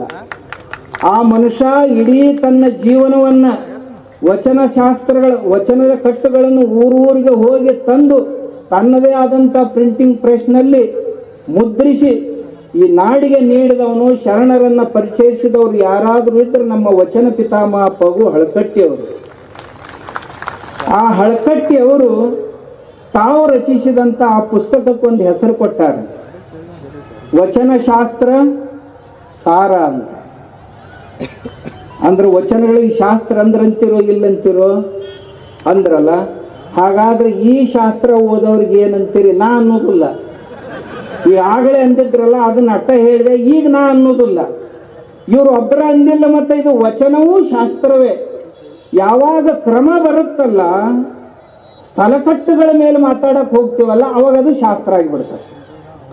ಇಷ್ಟೇ ಅಲ್ಲ, ರಂಗನಾಥ ದಿವಾಕರ್ ಅವರು, ರಂಗನಾಥರಾಯರು ತಮ್ಮ ಆಯುಷ್ಯವನ್ನು, ಆ ಮನುಷ್ಯ ಬಹಳ ದೊಡ್ಡ ಪಂಡಿತ, ಅವರು ಸಹಿತ ಒಂದು ಪುಸ್ತಕ ಬರೆದ, ವಚನ ಶಾಸ್ತ್ರ ರಹಸ್ಯ ಅಂತ. ಎಲ್ಲರೂ ಓದ್ಬೇಕು ಅಂಥ ಪುಸ್ತಕ ಬರೆದ. ಅದ್ರೊಳಗ ಒಂದು ಮಾತನ್ನು ಬರೆದಾರ, ಎಲ್ಲಿ ಎಲ್ಲಿ ಜ್ಞಾನದ ಮಾತುಗಳು ಬರ್ತಾವೋ ಅದಕ್ಕೆ ವೇದ ಅಂತ ಕರಿಬೇಕು ಅಂತ ಆರ್ ದಿವಾಕರ್ ಅವ್ರು ಹೇಳ್ಯಾರ. ಹಾಗಾದ್ರ ಶರಣರು ಬಸವಣ್ಣವರು ವೇದಗಳನ್ನು ಒಪ್ಕೊಂಡಿದ್ರು ಇಲ್ಲೋ ಅನ್ನೋದನ್ನ ಅವರವ್ರ ವಿಚಾರಕ್ಕೆ ಬಿಟ್ಟು ಬಿಡೋದು. ಶರಣರಂತೂ ಒಪ್ಕೊಂಡಿದ್ರು. ಇಲ್ಲಂತನ್ನೋರು ನನ್ನ ಹತ್ರ ಬರ್ರಿ, ನೀವು ಎಲ್ಲಿ ಅಂತೀರ ಅಲ್ಲಿ ನಾ ಬರಕ್ ತಯಾರಿದ್ದೀನಿ, ಇಂಥದ ಒಂದು ವೇದಿಕೆ ತಯಾರು ಮಾಡ್ರಿ, ಅಲ್ಲಿ ಕುಂತ್ಕೊಂಡು ಚರ್ಚೆ ಮಾಡೋಣ. ಏನ್ ನಮಗ್ ಬರ್ಲಿಲ್ಲ ಅಂದ್ರೆ ನಾವು ಸೋಲ್ತೀವಿ, ನಿಮಗ್ ಬರ್ಲಿಲ್ಲ ಅಂದ್ರೆ ನೀವು ಸೋಲ್ತೀರಿ, ಪ್ರಶ್ನೆ ಆಗಲ್ಲ. ಆದ್ರೆ ಜನರಿಗೆ ತಪ್ಪು ಮಾರ್ಗದರ್ಶನ ಮಾಡಬೇಡ್ರಿ ಅಂತ ನನ್ನ ಕಳಕಳಿ ವಿನಂತಿ ಆ ಪುಣ್ಯಾತ್ಮರಿಗೆ. ಇರ್ಲಿಲ್ಲ ಅಂದ್ರ ಮುಂದ್ ಕುಂತವ್ರು ನಾವು ಮಾತಾಡಿದ್ರು ಚಪ್ಪಾಳಿ ಬಾರಿಸ್ತೀರಿ, ಅವ್ರು ಬಂದ್ ನೀವೇ ಬಾರಿಸೋರು. ನೀವೇನ್ ಸಾಮಾನ್ಯ ಮಂದಿ ಅಲ್ಲದೇವ್ರ. ಯಪ್ಪ, ಎಲ್ಲ ಅರ್ಥ ಮಾಡ್ಕೊಂಡ್ವಿ, ನಿಮ್ಮನ್ನ ಅರ್ಥ ಮಾಡ್ಕೊಳಕ್ ಈ ಜನ್ಮದಾಗ ಏನ್ ಆಗುದಿಲ್ಲ ನಮ್ಗೆ. ಈಗ ನಮಗ್ ಸಹಾನುಭೂತಿ ತೋರಿಸಿರಿ, ಅವ್ರು ಬಂದ್ರಂದ್ರೆ ಅಲ್ಲಿನೂ ಕುಂತು ಜಡದದ್ದು. ಯಾಕೋ ಸ್ವಾಮಿ ಹಿಂಗ್ಯಾಕೆ ಮಾತಾಡ್ತೀನಿ ನಮ್ಮ ದೇವರಿಗೆ ಅಂತ ನೀವು ಕೇಳಿದ್ರಂದ್ರೆ ನನಗಿಂತ ಮಾತು ಮಾತಾಡೋ ಅವಶ್ಯಕತೆ ಬರ್ತಿತ್ತಾನೆ. ನಿಮ್ಮ ಕರ್ತವ್ಯ ಇತ್ತಿದು. ಅವ್ರು ಏನ್ ಹೇಳಕ್ ಹೊಂಟಿದ್ರು, ಮನ್ಯಾನ್ ಜಗಲಿ ಮ್ಯಾಗಿನ ದೇವರೆಲ್ಲ ಒಯ್ದು ಹೊಳಿಗೆ ಹೋಗಿರಿ ಅಂದ್ರಪ್ಪ. ನಿಮ್ಗೆ ಒಗ್ಯಾಕ ತಯಾರಿದ್ರಿ ನೀವು? ನಾನು ಒಂದೇ ಮಾತನಾಗ ಹೇಳ, ಒಗ್ಯವ್ರಿದ್ರಿ ಅಂದ್ರೆ ನಡ್ರಿ ನಾನು ಬರ್ತೀನಿ ಈಗ ನಿಮ್ಗೆ ಕೂಡ. ಎಲ್ಲಿ ಹೋಗಿರ್ತೀರಿ ನೋಡ್ತೀರಿ, ನಾವು ಹೊಳೆ ಮಾಡ್ಕೊಂಡು ಮತ್ತೆ ಹೊಳಿ ತರವ ನಾವು ಇಲ್ಲಲ್ಲ. ಹೌದಾ? ಎರಡನೇದ್ದು, ನಮ್ಮ ಅದ್ದವ್ರು ಆಗಲೇ ಹೇಳಿದ್ರು, ನಿಮ್ಮ ದೇವ್ರಿಗೆ ನಿಮ್ಮ ಮನೆ ದೇವ್ರಿಗೆ ಹೋಗ್ತೀರಿ, ಹೋಗ್ಬ್ಯಾಡ್ರಿ ಅಂದ್ರೆ ನಿಮಗೆ ನಡೀತೈತೇನು? ಎಲ್ಲರಿಗೆ ಮನೆ ದೇವ್ರು ಅದಾವೋ ಇಲ್ಲೋ? ನಿಮ್ಮ ಊರಾಗ ಗ್ರಾಮ ದೇವ್ರು ಅದಾವೋ ಇಲ್ಲೋ? ಊರಾಗ ಜಾತ್ರೆ ಮಾಡ್ತಿರೋ ಇಲ್ಲೋ? ಅವ್ರ ಜಾತ್ರೆ ಮಾಡ್ಬೇಡ ಅಂತಾರ ಬಿಡವ್ರನು ಅಲ್ಲ. ಬಿಟ್ಟಿದ್ರಂದ್ರೆ 800 ವರ್ಷ ಹೋಗ್ತಿದ್ವು ಶಿವಾಯನಮ್ಮ. ಇವ್ರು ಮಾತಾಡಿದ್ದಿಲ್ಲ. ಬಾಗಲಕೋಟೆಯಾಗ ಒಂದು ಗುಡಿಯಾಗ ಹೋಗಿ ಯಾರೋ ಗುಡಿ ಮುಂದೆ ಪ್ರವಚನ ಮಾಡಕ್ ಹತ್ತಿದ್ರಿ. ಅವ್ರು ಕತೆ ಹೇಳ್ತೀನಿ ನಿಮ್ಗೆ, ಕೆಲವು ವರ್ಷದ ಹಿಂದಿನ ಮಾತ. ಆ ಗುಡಿಯಾಗ ಆರತಿ ನಡೆದೈತಿ, ನಗಾರಿ ಬಾರ್ಸಕತ್ತಾರ. ಇವ್ರು ದೇವ್ರಿಗೆ ಬೈಯಕ್ ಶುರು ಮಾಡಿದ್ರು ಹೊರಗ ಗುಡಿ ಮುಂದನ. ಆ ಊರಾನ ಮಂದಿ ಏನು ಬಡಿಗೆ ತಗೊಂಡು ಬಂದ್ರು. ಶಿರೂರಾಗಿದ್ ನಾ ಹೇಳೋದು, ಬಾಗಲಕೋಟೆ ಹತ್ತಿರ ಶಿರೂರಾಗ ಅದಿರೋದಿಲ್ಲ ಆಯ್ತು ನೋಡಿಲ್ಲ ಬಡ್ಗಿ ತಗೊಂಡು ಏನು ಬೆನ್ನು ಹತ್ತಿದ್ರು ಯಾರ ಪಟಕ ಅಲ್ಲೇ ಬಿದ್ದು ಕೆಲಂಗಿನ ಅಲ್ಲೇ ಬಿಚ್ಕೊಂಡು ಬಿದ್ದು ಹೆಂಡತಿ ಹೊಲ್ದಾಗ ಹಾಕಿ ಓಡ್ತಿದ್ದು. ಒಬ್ಬ ಮನುಷ್ಯ ಇದ್ದ, ಅವ ನಮಗೆ ಭಾಳ ಬೇಕಾದ. ಹಿಂದಾಗಡೆ ಅವ್ರಿಗೆ ಸಾಕ್ಷಾತ್ಕಾರ ಆಗಿತ್ತು. ಅವ್ರು ನಮ್ಮ ಹತ್ರ ಬಂದು ಹಲ್ಲ ಮುರಿದಿದ್ರು. ಅವ್ರು ನೋಡ್ದು, ನಾವ್ರ ಹೆಸರು ಹೇಳುವುದಿಲ್ಲ. ಹೋಗ್ಯಾನ ಶಿವನ್ ಹೋದವ್ರ ಹೆಸರು ಹೇಳಬಾರ್ದು. ಅಲ್ಲಿ ಗುಡ್ಯಾಗ ಹೋಗಿರಿ, ಅವರ ವ್ಯವಸ್ಥೆ ಮಾಡಿ ಕೊಟ್ಟಾರ, ಮತ್ತು ಅವ್ರಿಗೆ ದೇವ್ರಿಗೆ ಬೇಯಕ್ಕೆ ಹತ್ತೀರಿ. ಇದೇ ಅಂತ ಪುಣ್ಯ ರೀ. ಇದಕ್ಕೆ ನಿಮ್ಮ ಸಮ್ಮತಿ ಐತೇನ್ರಪ್ಪ ಎಲ್ಲರದು? ಇಲ್ಲ. ಮತ್ತು ನಿಮಗಿಲ್ಲ ಅಂದದ್ದನ್ನು ನಾ ಇಲ್ಲ ಅಂದ್ಯಾ. ಕತ್ತಿಗೆ ಲತ್ತಿ ಪೆಟ್ಟು, ಕುದುರೆಗೆ ಜಬರಿ ಪೆಟ್ಟಂತ, ಹೌದಲ್ಲ? ಅವು ಕುದುರೆಗೆ ಕತ್ತಿ ಟ್ರೀಟ್ಮೆಂಟ್ ಮಾಡಬಾರ್ದು, ಕತ್ತಿ ಕುದುರೆ ಟ್ರೀಟ್ಮೆಂಟ್ ಮಾಡಬಾರ್ದು. ಯಾರ ಟ್ರೀಟ್ಮೆಂಟ್ ಯಾವಕ್ಕೆ ಬೇಕೋ ಹಂಗೆ ಮಾಡ್ಬೇಕಪ್ಪ. ಹಂಗಿದ್ರೆ ಅವ್ರಿಗೆ ಆ ಭಾಷೆ ತಿಳಿತೈತೆ. ನಾ ಬಿಜಾಪುರ ಮನುಷ್ಯ ಆಗಿರೋದ್ರಿಂದ ಬಿಜಾಪುರ ಭಾಷಾದಾಗ ಮಾತಾಡಿದೆ. ನೀವೆಲ್ಲ ಆ ಕಡೆ ಮೈಸೂರು ಕಡೆ ಭಾಷಾದಾಗ ಇರೋ ಮಂದ್ಯ, ನಿಮ್ಗೆ ಅದು ಒಂದು ಜರ ಕಠಿಣ ಅನ್ನಿಸ್ತಾ ಇದೆ. ನಮ್ಮಲ್ಲೇನ ಉಸ್ಕೊಳ ಎಲ್ಲಿ ಹೋಗ್ಯಾನವ ಹಿಡ್ಕೊಂಡು ಬಾ ಅವನ್ನ. ನಾವು ಮಾತಾಡ್ತಾ ಹಿಂಗಾರಿ ಅವನ ಅವ ಎಷ್ಟು ಹೇಳಿದ್ರೆ ಕೇಳಲ್ಲ ನೋಡು ಮಗ. ಅವ ಮೆಟ್ಲೆ ಹೊಡ್ಕೊಂತ ಬಾ ಅವನ್ನ ಹಿಡ್ಕೊಂಡು. ಇವು ನಮ್ಮಲ್ಲಿ ಸಹಜ ಅನ್ನೋ ಮಾತ್ರ. ಇವೇನು ಭಾಳ ವಿಶೇಷ ಅಂತ ತಿಳ್ಕೊಬೇಡ್ರಿ ನೀವು. ಅವಕ್ಕೇನು ಭಾಳ ಒತ್ತುನೂ ಕೊಡಬೇಡ್ರಿ. ಸಣ್ಣವ್ರಿದ್ದಾಗಿಂದ ಮತ್ತೆ ಇನ್ನಂತಾರೆ ಸ್ವಾಮಿಗಳಾದವ್ರು ಹಿಂಗೆ ಮಾತಾಡೋದು. ಮತ್ತು ನಾ ಮಾತಾಡ್ಲಿಕ್ಕೆ ಯಾರು ಮಾತಾಡೋರು? ಶಿವನ್ ಮಂದಿ ನೀವಂತರೂ ಯಾರೂ ಅನ್ಲಿಲ್ಲ. ಇವ್ರು ನಮ್ಮ ಅಪ್ಪಗಳಂತರು ಎಲ್ಲರೂ ಅಂದರು, ಯಪ್ಪ ನಾವು ಅಂದ್ರೆ ಏನು ಗತಿ ಆಕೈತಿ ಅಂತಂದ್ರು. ಮತ್ತು ಯಾವ ಹೊಳ್ಳಿ ಬಡಿಸ್ಕೊಳಕ್ಕೆ ತಯಾರದಾನ ಅವನ ಅನ್ಬೇಕಲ್ಲ. ಹೌದಂತೀರಿ ಅಲ್ಲಂತೀರಿ? ಅಡ್ ಧೈರ್ಯ ಬೇಕೋ ಬೇಡೋ? ನೀವು ಏನೇನು ಮಾಡ್ತೀರಿ ಮಾಡ್ರಪ್ಪ ನೋಡ್ತೀನಿ. ನಾವೊಂದು ಒಗದು ಕುಂತೀನಲ್ಲ, 3 ತಿಂಗಳಾಯ್ತು. ನಾವೊಂದು ಬಾಂಬ್ ಒಗದು ನೀವು ಪಟಾಕಿ ದಿನ ಸಿಡಿತಾವು ಮಾಡಿ ಎಲ್ಲಿಗೆ ಬಂದಾವ ಹೇಳನೀಗ. ನಿಮ್ಮ ಕೈ ಮುಗಿತೀವ್ರಿ, ಬಂದ್ ಮಾಡ್ರಿ ಅಂತ ನನಗನ್ನಾಕತ್ತಾರ. ಅವರೇ ಬಂದ್ ಮಾಡ್ರಿ ಅಂದ್ರು. ನಾ ಅಂದೆ ಅಲ್ಲಿ ನೀವು ಶುರು ಮಾಡಿರಿ, ನೀವು ಬಂದ್ ಮಾಡ್ರಿ ಅಂತ ನಾ ಅಂದೆ. ಏನು ದೊಡ್ಡ ಮಾತಾತ್ರಿ, ಬಂದ್ ಮಾಡಿಬಿಡ್ರಿ. ಒಬ್ರು ಅಂತಾರ, ಯಪ್ಪ ನಿನ್ನಿಂದಾಗಿ ನನಗೆ ಸ್ಟೆಂಟ್ ಹಾಕೊಳ್ಳು ಪಾಳಿ ಬಂತು ಅಂತ. ಒಬ್ಬ ಹಾರ್ಟ್ ಅಟ್ಯಾಕ್ ಆಗ್ಯಾವ ಕೆಲವು ಮಂದಿಗೆ. ಯಾಕಂತಂದ್ರೆ ಸಹನ್ ಆಗೋಲ್ದು. ಮಂದಿ ಕೇಳಾಕತ್ತಾರ ಊರಾಗ ಹೋದ ಕೂಡಲೇ, ಹಿಂಗ್ಯಾಕೆ ಮಾಡಿದ್ರಿ, ಹಿಂಗ್ಯಾಕೆ ಮಾತಾಡಿದ್ರಿ ನೀವು ಅಂತ. ಒಬ್ರಂತರು ಏನು ಹೇಳಿದ್ರು ಅಂದ್ರೆ, ಇನ್ನು ಮುಂದೆ ಇಲ್ಲಿ ತನ ಏನು ಬೈದು ಹೋತು, ಇನ್ನು ಮುಂದೆ ಆಯುಷ್ಯದಾಗ ಬಸವಣ್ಣ ರಾಷ್ಟ್ರೀಯತೆ ಇಷ್ಟು ಬಿಟ್ರೆ ನಾ ಮತ್ತೊಂದು ಮಾತು ಮಾತಾಡೋದಿಲ್ರಿ. ಕಾಡಸಿದ್ದೇಶ್ವರ ಅಪ್ಪಗಳಿಗೆ ಹೇಳ್ರಿ, ಅವ್ರು ಕರೆದ್ರೆ ಇವತ್ತನ ಬರಕ್ಕೆ ತಯಾರದೀನಿ. ಯಪ್ಪ ಕೈ ಮುಗಿದ್ ನಾನು, ನಿನ್ನ ಕರೆದಂತ ತಿಳ್ಕೊ. ಈ ಮಂದೆಲ್ಲ ನನ್ಗೂಡ ನನ್ನ ಗತಿ ಏನಾದಿತ್ತು. ನಾ ಅಂತೀನಿ, ಯಾರ್ಯಾರಿಗೆ ಪಶ್ಚಾತ್ತಾಪ ಆಗೈತಲ್ಲ ಆ ಪುಣ್ಯಾತ್ಮರು ಎಲ್ಲರೂ ಬರ್ರಿ, ನಾವೆಲ್ಲರೂ ಕೂಡಿ ಚಲೋ ಕೆಲಸ ಮಾಡೋಣ. ಯಾರೂ ಶತ್ರುಗಳಲ್ಲ, ನಮ್ಗೆ ಶತ್ರುಗಳಲ್ಲ ಯಾರು, ಎಲ್ಲರೂ ನಮ್ಮವ್ರ. ನಿಮಗೊಂದು ವೇಳೆ ಮಾಡಿದ ಕ್ರಿಯೆ ಪಶ್ಚಾತ್ತಾಪ ಆಗಿತ್ತು ಅಂದ್ರೆ ನಾವು ನೀವು ಕೂಡ ಒಂದು ಚಲೋ ಧರ್ಮ ನಡೆಸೋಣ ಬರ್ರಿ. ಏನು ತೊಂದರೆ ಐತೆ ಅದ್ರಾಗ? ಏನು ಹುಟ್ಟಿ ಬರಾಗೇನು ನಾವು ನೀವೇನು ಶತ್ರುಗಳಂತ ಹುಟ್ಟಿ ಮತ್ತು ಈಗೂ ಸಹಿತ ನಮ್ದು ಗೆಳ್ತಾನ ಭಾಳ ಚಲೋ ಐತ್ರಿ. ಮತ್ತು ನಿಮ್ಗೆ ಹೇಳ್ತೇನೆ ಮಾತಾಡಿಸಿ. ಒಬ್ಬರು ಸ್ವಾಮಿಗಳೊಬ್ಬ ಮಂತ್ರಿ ಹತ್ರ ಹೋದ್ರು, ಕೇಂದ್ರೀಯ ಮಂತ್ರಿ ಹತ್ರ. ಕಾಡಸಿದ್ದೇಶ್ವರ ಸ್ವಾಮಿಗಳಿಗೆ ಒಂಜಾರ ಹೇಳಿ ನಮ್ಮದು ಬಗೆಹರಿಸ್ರಿ ಅಂತ. ಬಾಲ್ಕಿ ಸ್ವಾಮಿಗಳು ಹೆಸರೇ ಹೇಳಿಬಿಡ್ತೀನಿ, ಸುಮ್ಮನೆ ನಿಮ್ಮ ಮನಸ್ಸಿನಾಗ ಉಳಿಬಾರ್ದು ಏನು. ಶಿವಣ್ಣನ ಹತ್ರ ಹೋದ್ರಪ್ಪ, ಸೋಮಣ್ಣನ ಹತ್ರ. ಸೋಮಣ್ಣ ಹುಷಾರು ಮನುಷ್ಯ. ಕಾಡಸಿದ್ದೇಶ್ವರ ಅಪ್ಪಗಳಂದ್ರೆ ಹೌದಂದೆ. ಬಾಲ್ಕಿ ಸ್ವಾಮಿಗಳು ಮಾತಾಡ್ತಾರಂತ ನೋಡ್ರಿ, ಕೊಟ್ಟ ಬಿಟ್ಟ ಅವ್ರ ಕೈಯ. ಏನು ಹೇಳಿ ಶಿವಣ್ಣ, ಅವ್ರ ಕೈಯಾಗ ಕೊಟ್ಟ ದೌಡ್ ಮಾತು ಬರೋಲ್ಲ. ಅಜ್ಜವ್ರ ಅಂಜಬೇಡ್ರಿ, ಮಾತಾಡ್ರಿ, ನೀವು ಹೇಳ್ರಿ ತಂದೆ ಹೇಳ್ರಿ. ಏನು ಅಂಥದ್ದು ಏನಾಗೈತೆ? ನಾವು ನೀವು ಏನ ಆತ್ಮೀಯರು. ನಾವು ಮೊದಲಿಂದನೂ ಹೇಳ್ತಿದ್ದೆ, ವೈಚಾರಿಕವಾಗಿ ನಮ್ಮದು ನಿಮ್ಮದು ಹೊಂದೋದಿಲ್ಲ. ಆದ್ರೆ ಆತ್ಮೀಯತೆ ಅಂತ ಏನು ಇರ್ತೈತಲ್ಲ, ಅದಕ್ಕೆ ಎಲ್ಲಿ ಬಾಧೆ ಬರ್ಗೋಡೋದು ಬೇಡ ಅಂತ ನಾ ಹೇಳ್ತಿದ್ದೆ ಅವ್ರಿಗೆ ಮೊದಲಿಂದನು. ವೈಚಾರಿಕ ಮತಭೇದಗಳು ನಿಮ್ಗೆ ಇರೋಲಕ್ಕ, ಆದ್ರೆ ಆತ್ಮೀಯತೆ ಅಂತ ಏನೈತಲ್ಲ ನಮ್ಮದು, ಅದು ಇರಲಿ ಅಂತ ಹೇಳ್ತಿದ್ದೆ. ಆತ್ಮೀಯತೆಯಿಂದ ಹೋಗ್ತಿದ್ದೀವಿ. ಇದ್ರೊಳಗೆ ಮತ್ತೇನೇನೇನೇನೋ ಗದ್ದಲ ಮಾಡಿದ್ರು. ಏನು ಮಾಡ್ರಪ್ಪ ಶಿವನ್ಮನ ಹೇಳಿದ ಪುಣ್ಯಾತ್ಮರಿಗೆ. ಈಗನೂ ಸಹಿತ ದಯವಿಟ್ಟು ನನ್ನ ಪ್ರಾರ್ಥನೆ ಅವರಿಗೆ, ನೀವು ಬಸವಣ್ಣವ್ರನ್ನ ನಾಸ್ತಿಕ್ ಮಾಡಕ್ಕೆ ಹೋಗ್ಬೇಡ್ರಿ. ಬಸವಣ್ಣವ್ರನ್ನ ಶರಣರನ್ನ ವೇದ ವಿರೋಧಿಗಳನ್ನ ಮಾಡ್ಲಿಕ್ಕೆ ಹೋಗ್ಬೇಡ್ರಿ. ಆಮೇಲೆ ಹೆಂಗೆ ಮುಗಿಸಿದ್ರಿ ಇದನ್ನಂತ ಕೇಳಿದರು.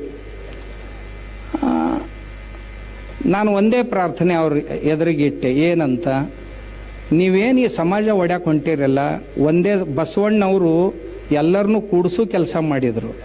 ಈಗ ಬಸವಣ್ಣನ ಹೆಸರು ಹೇಳಿಕೊಂಡು ಈ ವೀರಶೈವ ಮತ್ತು ಲಿಂಗಾಯತ ಅಂತ ಯಾಡ್ ಮಾಡಕ್ಕೆ ಹೊಂಟಿರಲ್ಲ, ದಯವಿಟ್ಟು ನೀವು ಎರಡೂ ಒಂದೇ ಅಂತ ಡಿಕ್ಲೇರ್ ಮಾಡಿರಿ, ನಂದು ಬಂದ್ ಆಕೈತಿ ಅಂತ ಹೇಳಿ. ಏನು ಕೆಟ್ಟ ಹೇಳಿನ ನಾನು ಒಂದೇ ಪ್ರಾರ್ಥನೆ ಮಾಡಿಕೊಂಡೆ, ವೀರಶೈವ ಲಿಂಗಾಯತ ಎರಡಲ್ಲ ಒಂದೇ ಅಂತನ್ರಿ. ಎರಡನೇದ್ದು ನಾವು ಹಿಂದೂ ಲಿಂಗಾಯತರು ಅಂದ್ಬಿಡ್ರಿ, ಕೆಲಸ ಬಗೆಹರಿದು. ನಾವು ಮೊದಲು ಹಿಂದೂಗಳು, ಆಮೇಲೆ ಲಿಂಗಾಯತರು. ನಾವು ಹಿಂದೂ ಲಿಂಗಾಯತರು, ಹಿಂದೂ ವೀರಶೈವರು ಅಂದ್ಬಿಡ್ರಿ, ಮುಗ್ದ ಹೋತಂತ ಹೇಳಿದೆ. ಇವತ್ತು ಸಹಿತ ನನ್ನ ತಯಾರಿ ಐತೆ. ಇಲ್ಲಂದ್ರಿ ಮುಂದಿನ ಊರಾಗ ಮತ್ತೈತೆ, ಇದು ಮತ್ತೈತೆ. ನಿಮಗೆ ಎಲ್ಲಿ ತನಕ ಓಣ್ಯಾಗ ಸಹಿತ ಅಡ್ಡಾಡಕ್ಕೆ ಕಠಿಣ ಆದಿತ್ತು. ಯಾಕಂದ್ರೆ ಈ ಮಂದಿ ಕೇಳಕ್ಕೆ ಶುರು ಮಾಡ್ಯಾರ. ಮೊದಲು ಯಾರೂ ಕೇಳ್ತಿದ್ದಿಲ್ಲ. ಬಂದು ನೋಡಿವ ಹಿಂಗೆ ಅನ್ನಕ್ಕೆ ಶುರು ಮಾಡ್ತಾರೆ. ಅಲ್ಲಿಂದ ಇವ್ರಿಗೆ ಮಾತಾಡೋದು ಕಷ್ಟ ಆಗೈತೆ. ಅದಕ್ಕೆ ದಯವಿಟ್ಟು ಆ ಎಲ್ಲ ಪೂಜ್ಯರಲ್ಲಿ ನನ್ನ ಪ್ರಾರ್ಥನೆ, ಯಾರೂ ನಮ್ಮ ಶತ್ರುಗಳಲ್ಲ, ಎಲ್ಲರೂ ನನಗೆ ಅತ್ಯಂತ ಆತ್ಮೀಯರು. ಅವರು ಅಂತಿದ್ರು, ಕಾಡು ಸಿದ್ದೇಶ್ವರ ಸ್ವಾಮಿ ಇಷ್ಟು ಮೆತ್ತಗಿದ್ದ ಮನುಷ್ಯ ಹಿಂಗ್ಯಾಂಗ ಒಮ್ಗೆ ಮೆಟ್ಟಿಗೆ ಬಂದ. ವಜ್ರಾದಪಿ ಕಠೋರಾನಿ ಮೃದೂನಿ ಕುಸುಮಾದಪಿ, ಹೂವಿಗಿಂತಲೂ ನಾನು ಬಹಳ ಮೃದು. ಆದ್ರೆ ಧರ್ಮದ ವಿಷಯದಲ್ಲಿ ನೀವೇನರ ಮಾಡಿದ್ರಿ ಅಂದ್ರೆ ವಜ್ರಕ್ಕಿಂತಲೂ ಕಠೋರ. ನಾವು ವಜ್ರಕ್ಕಿಂತಲೂ ಕಠೋರ. ಅದ್ರಾಗ ಮತ್ತೆ ಅವರು ಇವರು ಯಾರ್ಯಾರ ಸೇರಿಕೊಂಡು ನಿಮಗೆ ಹಂಗೆ ಮಾಡ್ತೀವಿ ಹಿಂಗೆ ಮಾಡ್ತೀವಿ ಸ್ವಾಮಿಗಳ ನೀವು ಕ್ಷಮಾ ಕೇಳಬೇಕು. ಅಲ್ಲೋ ಮತ್ತು ಅದು ಅಂತ ಇನ್ನೊಂದೇನೋ ಹೊಸ ಧರ್ಮ ಕಟ್ಟಾಕ್ ಹೊಂಟಾರಂತ, ಹೌದಲ್ರಿ? ಹಾಂ, ಹೊಸ ಧರ್ಮ ಕಟ್ಟಾಕೊಂಡು ಎಲ್ಲಿ ಕಡಿಮೆ ಅದಾವಪ್ಪ ಈಗ ದೇಶದಾಗ? ಇನ್ನೊಂದು ಕಟ್ಟಾಕ್ ಹೊಂಟಾರಂತ. ನಾ ಅಂದೆ, ಹೊಸದ ಕಟ್ಟೋದಾಗಿತ್ತಂದ್ರೆ ನಿಮಗೆಲ್ಲರಿಗೆ ನಾ ಪ್ರಾರ್ಥನೆ ಮಾಡ್ಕೋತೀನಿ. ಹೊಸ ಧರ್ಮ ಕಟ್ಟಕ್ಕೆ ಕಟ್ಟಿದ್ರಂದ್ರೆ ಇನ್ನು ಮುಂದೆ ಭಕ್ತರು ನೀವೆಲ್ಲರೂ ಕೂಡಿ ಪ್ರಾರ್ಥನೆ ಮಾಡ್ಬೇಕು ಆ ಪೂಜ್ಯರಿಗೆ. ನೀವು ಹೊಸ ಧರ್ಮ ಕಟ್ಟಿರಿ, ಹೊಸ ಮಠ ಕಟ್ಕೋರಿ, ಇದು ಹಳಿದ ಖಾಲಿ ಮಾಡ್ರಿ. ಹೊಸದ ಕಟ್ಟಕ್ಕೆ ಹೊಂಟಿರಿ ಅಂದ್ರೆ ನಮ್ಮ ಪ್ರಾರ್ಥನೆ ಐತ್ರಪ್ಪ, ಇದು ಸನಾತನ ವ್ಯವಸ್ಥೆಯೊಳಗೆ ಕಟ್ಟಿದಂಥ ಮಠ, ಇನ್ನು ನೀವು ಹೊಸ ಧರ್ಮದ ನಿಯಮದ ಪ್ರಕಾರ ಕಟ್ಕೋರಿ ಅಂತ. ಎರಡನೇದ್ದು ಪೂಜ್ಯರಿಗೆ ಪ್ರಾರ್ಥನೆ ಮಾಡ್ಕೊಳ್ಳೋದು ಏನು ಅಂದ್ರೆ, ನೀವು ಹೊಸ ಧರ್ಮ ಕಟ್ಟಿರಿ ಅಂದ್ರೆ ಹೊಸ ಬಟ್ಟೆ ಹುಡ್ಕ್ಯಾಡ್ರಿ ಇನ್ನೊಂದು ಜರ. ಇವೆಲ್ಲ ಇವು ಸನಾತನದು ಅದಾವು. ರುದ್ರಾಕ್ಷಿ ನಂಬದ ಇದು ಹಳಿದು, ಭಸ್ಮ ನಂಬದಿದು ಹಳಿದು, ಹೌದಾ? ಲಿಂಗಪ್ಪ ನಂಬದದು. ಇಷ್ಟು ಲಿಂಗದ ಒಳಗೆ ಒಂದು ಪೀಠಿಕ ಅಂತ ಇರ್ತೈತೆ, ಹೌದಲ್ರಿಪ್ನವ್ರು? ಪೀಠಿಕೆ ಅಂತ ಇರ್ತೈತೆ, ಅದು ಈಶ್ವರಲಿಂಗ. ಇದು ನಂಬದ. ಯಾಕಂದ್ರೆ ಆಗಮಗಳು ಒಂದು ವೇಳೆ ಹೊಸ ಧರ್ಮ ಬಸವಣ್ಣವ್ರು ಕಟ್ಟ್ಯಾರ ಅಂತ ನಿಮಗೆ ಅನಿಸಿತ್ತು ಅಂದ್ರೆ ಬಸವಣ್ಣವ್ರ ಲಿಂಗ ಹೆಂಗೆ ತಯಾರು ಮಾಡ್ಬೇಕು ಅನ್ನೋದನ್ನು ಹೇಳ್ತಿದ್ರಲ್ಲ. ಎಲ್ಲರ ಒಂದು ವಚನದೊಳಗರ ಇಷ್ಟು ಲಿಂಗವನ್ನು ತಯಾರಿಸುವ ವಿಧಾನ ಅಂತ ಕೇಳಿರ? ಇಲ್ಲ. ಕರಡಿಗೆಯನ್ನು ತಯಾರಿಸುವ ವಿಧಾನ ಅಂತ ಎಲ್ಲರ ಕೇಳಿರನು? ಕೇಳಿಲ್ಲ. ಎಲ್ಲಿ ಬಂದುಪ್ಪ ಇವು ಇಷ್ಟು ಲಿಂಗ ತಯಾರದ ವಿಧಾನ? ಪರಮೇಶ್ವರ ಆಗಮನದಲ್ಲಿ ಬಂತು, ಶಿವಾಗಮಗಳಲ್ಲಿ ಬಂದಂಥ ವಿಷಯ ಇದು. ಅಲ್ಲಿ ಹೇಳಿದ್ದಾರೆ ಯಾವ ರೀತಿ. ಆದ್ದರಿಂದ ಇದು ಯಾವುದೂ ಹೊಸದ್ರಾಗ ಕುಂದ್ರುದಿಲ್ಲ. ಇದು ಲಿಂಗ ನಿಮ್ದಲ್ಲ, ಇದು ನಮ್ಮದು. ನೀವು ಮತ್ತೊಂದು ಏನರ ಹೊಸದು ನೋಡ್ಕೊರಿ, ಮತ್ತು ಯಾವ್ದಾರು ನೋಡ್ಕೊರಿ, ತೊಗೊಂಡು ಅದನ್ನ ಕಟ್ಕೋರಿ, ಕೊಳ ಕಟ್ಕೋರಿ ಹೋಗ್ರಿ. ರುದ್ರಾಕ್ಷಿ ನಮ್ಮದು, ಮತ್ತು ಮಂತ್ರರ ನಿಮ್ಮದಂತೀರ? ನಮ್ಮ ಋಗ್ವೇದದೊಳಗಿಂದ ಅದು ನಮಃ ಶಿವಾಯ. ನಿಮಗೆ ವೇದಗಳು ಬೇಡಾಗ್ಯಾವಲ್ಲ, ಅದನ್ನು ನಮಗೆ ಇಟ್ಟ ಹೋಗುದು. ನೀವು ಇಟ್ಟು ಹೊಸ ಮಠ ಕಟ್ಕೋರಿ, ಹೊಸ ಡ್ರೆಸ್ ಹಾಕೋರಿ. ಇವು ಕಾಲ ಕಡವ ಹಾಕೋತಿರಲ್ಲ, ಅವು ನಿಮ್ಮ ಏನದವಪ್ಪ? ನಮ್ಮವ ಹಾಕೊಂಡು ಮತ್ತೆ ನಮ್ಗೆ ಬೈಯವ್ರು ನೀವು. ಸರಿ ಅಲ್ಲ, ಇದು ಸರಿ ಅನ್ಸೋದಿಲ್ಲ. ಅದಕ್ಕೆ ಪೂಜ್ಯರಿಗೆ ನನ್ನ ಪ್ರಾರ್ಥನೆ ಏನು ಅಂದ್ರೆ, ನೀವೇನಾರು ಒಂದಿಷ್ಟು ಟೈಮ್ ತಗೋರಿ, ಹೊಸ ಸಿಸ್ಟಮ್ ತಯಾರು ಮಾಡ್ಕೊರಿ. ಒಂದಿಷ್ಟು ಟೈಮ್ ತಗೋರಿ. ಒಮ್ಮಿಂದ ನಿಮ್ಮ ತಲೆಗೂ ಹೊಳಿದಿಲ್ಲ ಇದು. ಯಾಕಂದ್ರೆ ಕಾವಿ ಬಿಟ್ರೆ ನಾಳೆ ಊಟ ಸಿಗೋದು ಕಷ್ಟ ಆಕೈತಿ, ಮಠ ನಡೆಸೋದು ಕಷ್ಟ ಆಕೈತಿ. ಈಗ ಕಾವಿ ಐತೆ ಅಂತ ತಿಳ್ಕೊಂಡು ಎಲ್ಲರೂ ಮಠಕ್ಕೆ ತಂದು ಅರ್ಪಣೆ ಮಾಡ್ತಾರೆ. ಮತ್ತು ಯಾವ್ರ ಹೊಸ ಮತ್ತು ಇಷ್ಟು ಮಾಡ್ರ.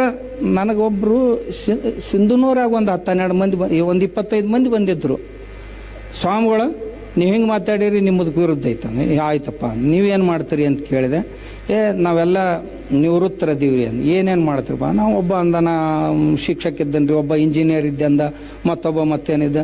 ನಾವೀಗ ಎಲ್ಲ ಇಲ್ಲೇ ಸಿಟಿ ಒಳಗೆ ಅದೀವ್ರಿ ಅಂತ. ಏನು ಕಾಯ್ಕಾಯಿ ಏನು ಮಾಡ್ತೀರಿ ಅಂತ ಕೇಳಿದೆ. ಕಾಯ್ಕಾಯಿ ಏನು ಮಾಡ್ತೀರಿ ಅಂತ ಕೂಡಲೇ ಗಂಟ್ಲನ ಒಣಗಿ ಹೋತಾವು.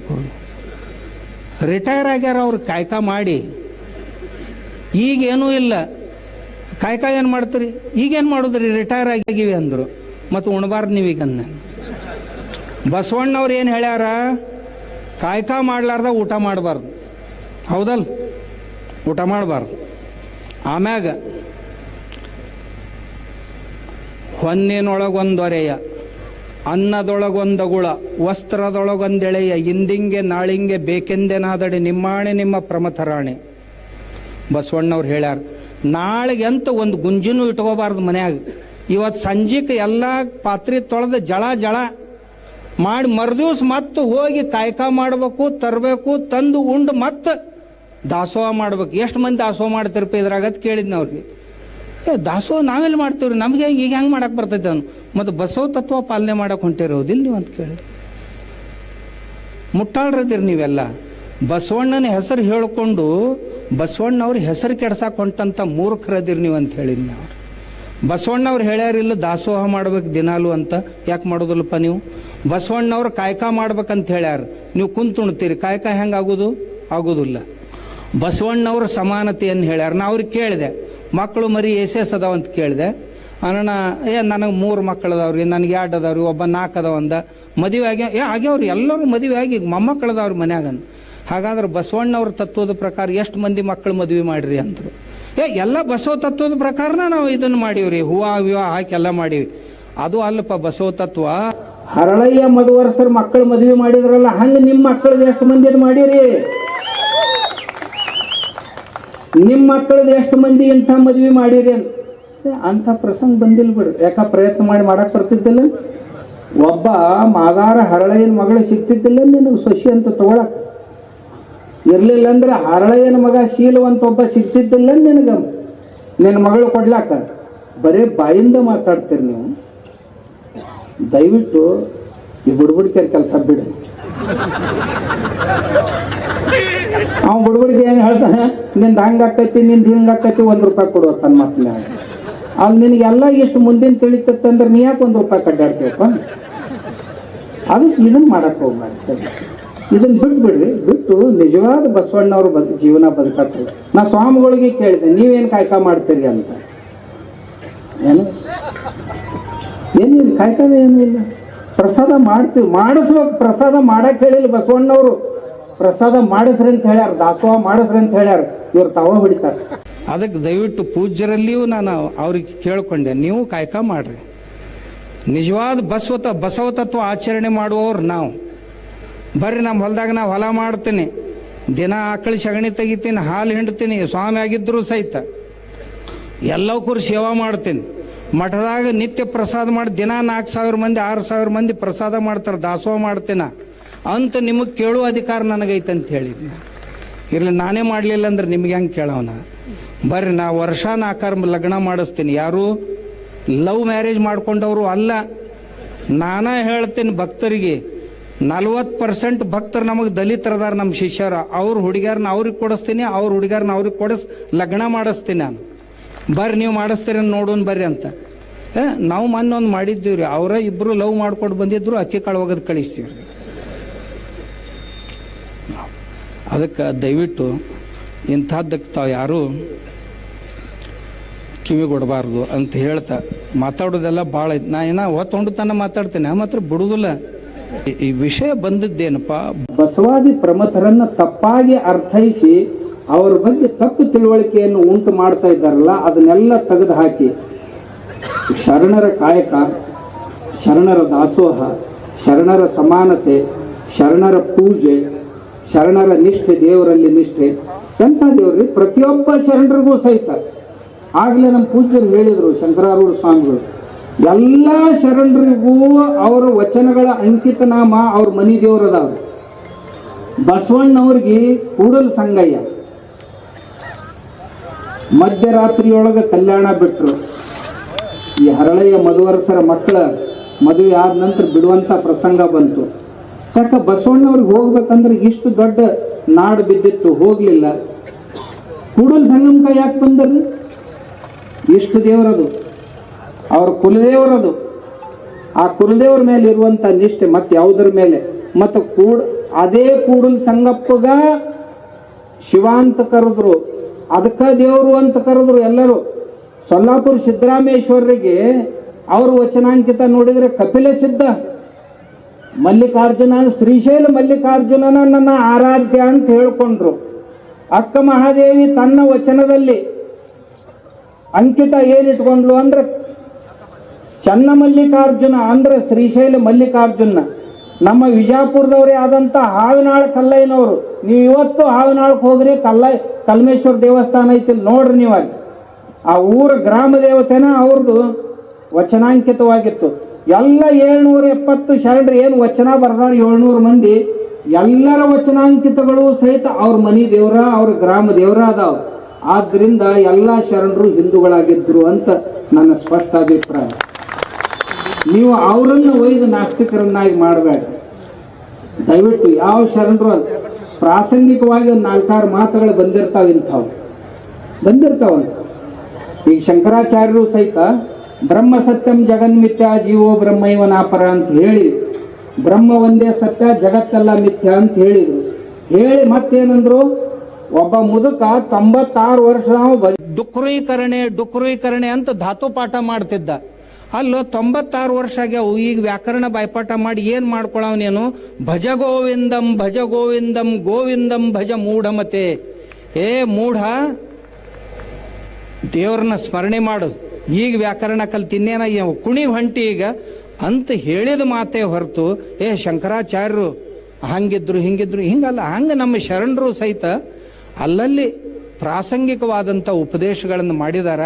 ಆ ಪ್ರಾಸಂಗಿಕ ಉಪದೇಶಗಳನ್ನು ಸಾರ್ವಕಾಲಿಕ ಸತ್ಯವನ್ನಾಗಿಸುವಂಥ ವ್ಯರ್ಥ ಪ್ರಯತ್ನವನ್ನು ನಮ್ಮ ಪೂಜ್ಯರು ಯಾರು ಮಾಡಬಾರ್ದು ಅಂತ ನಾನು ಅವ್ರ ಪಾದಂಗಳಲ್ಲಿ ಬೇಡಿಕೊಳ್ತೇನೆ.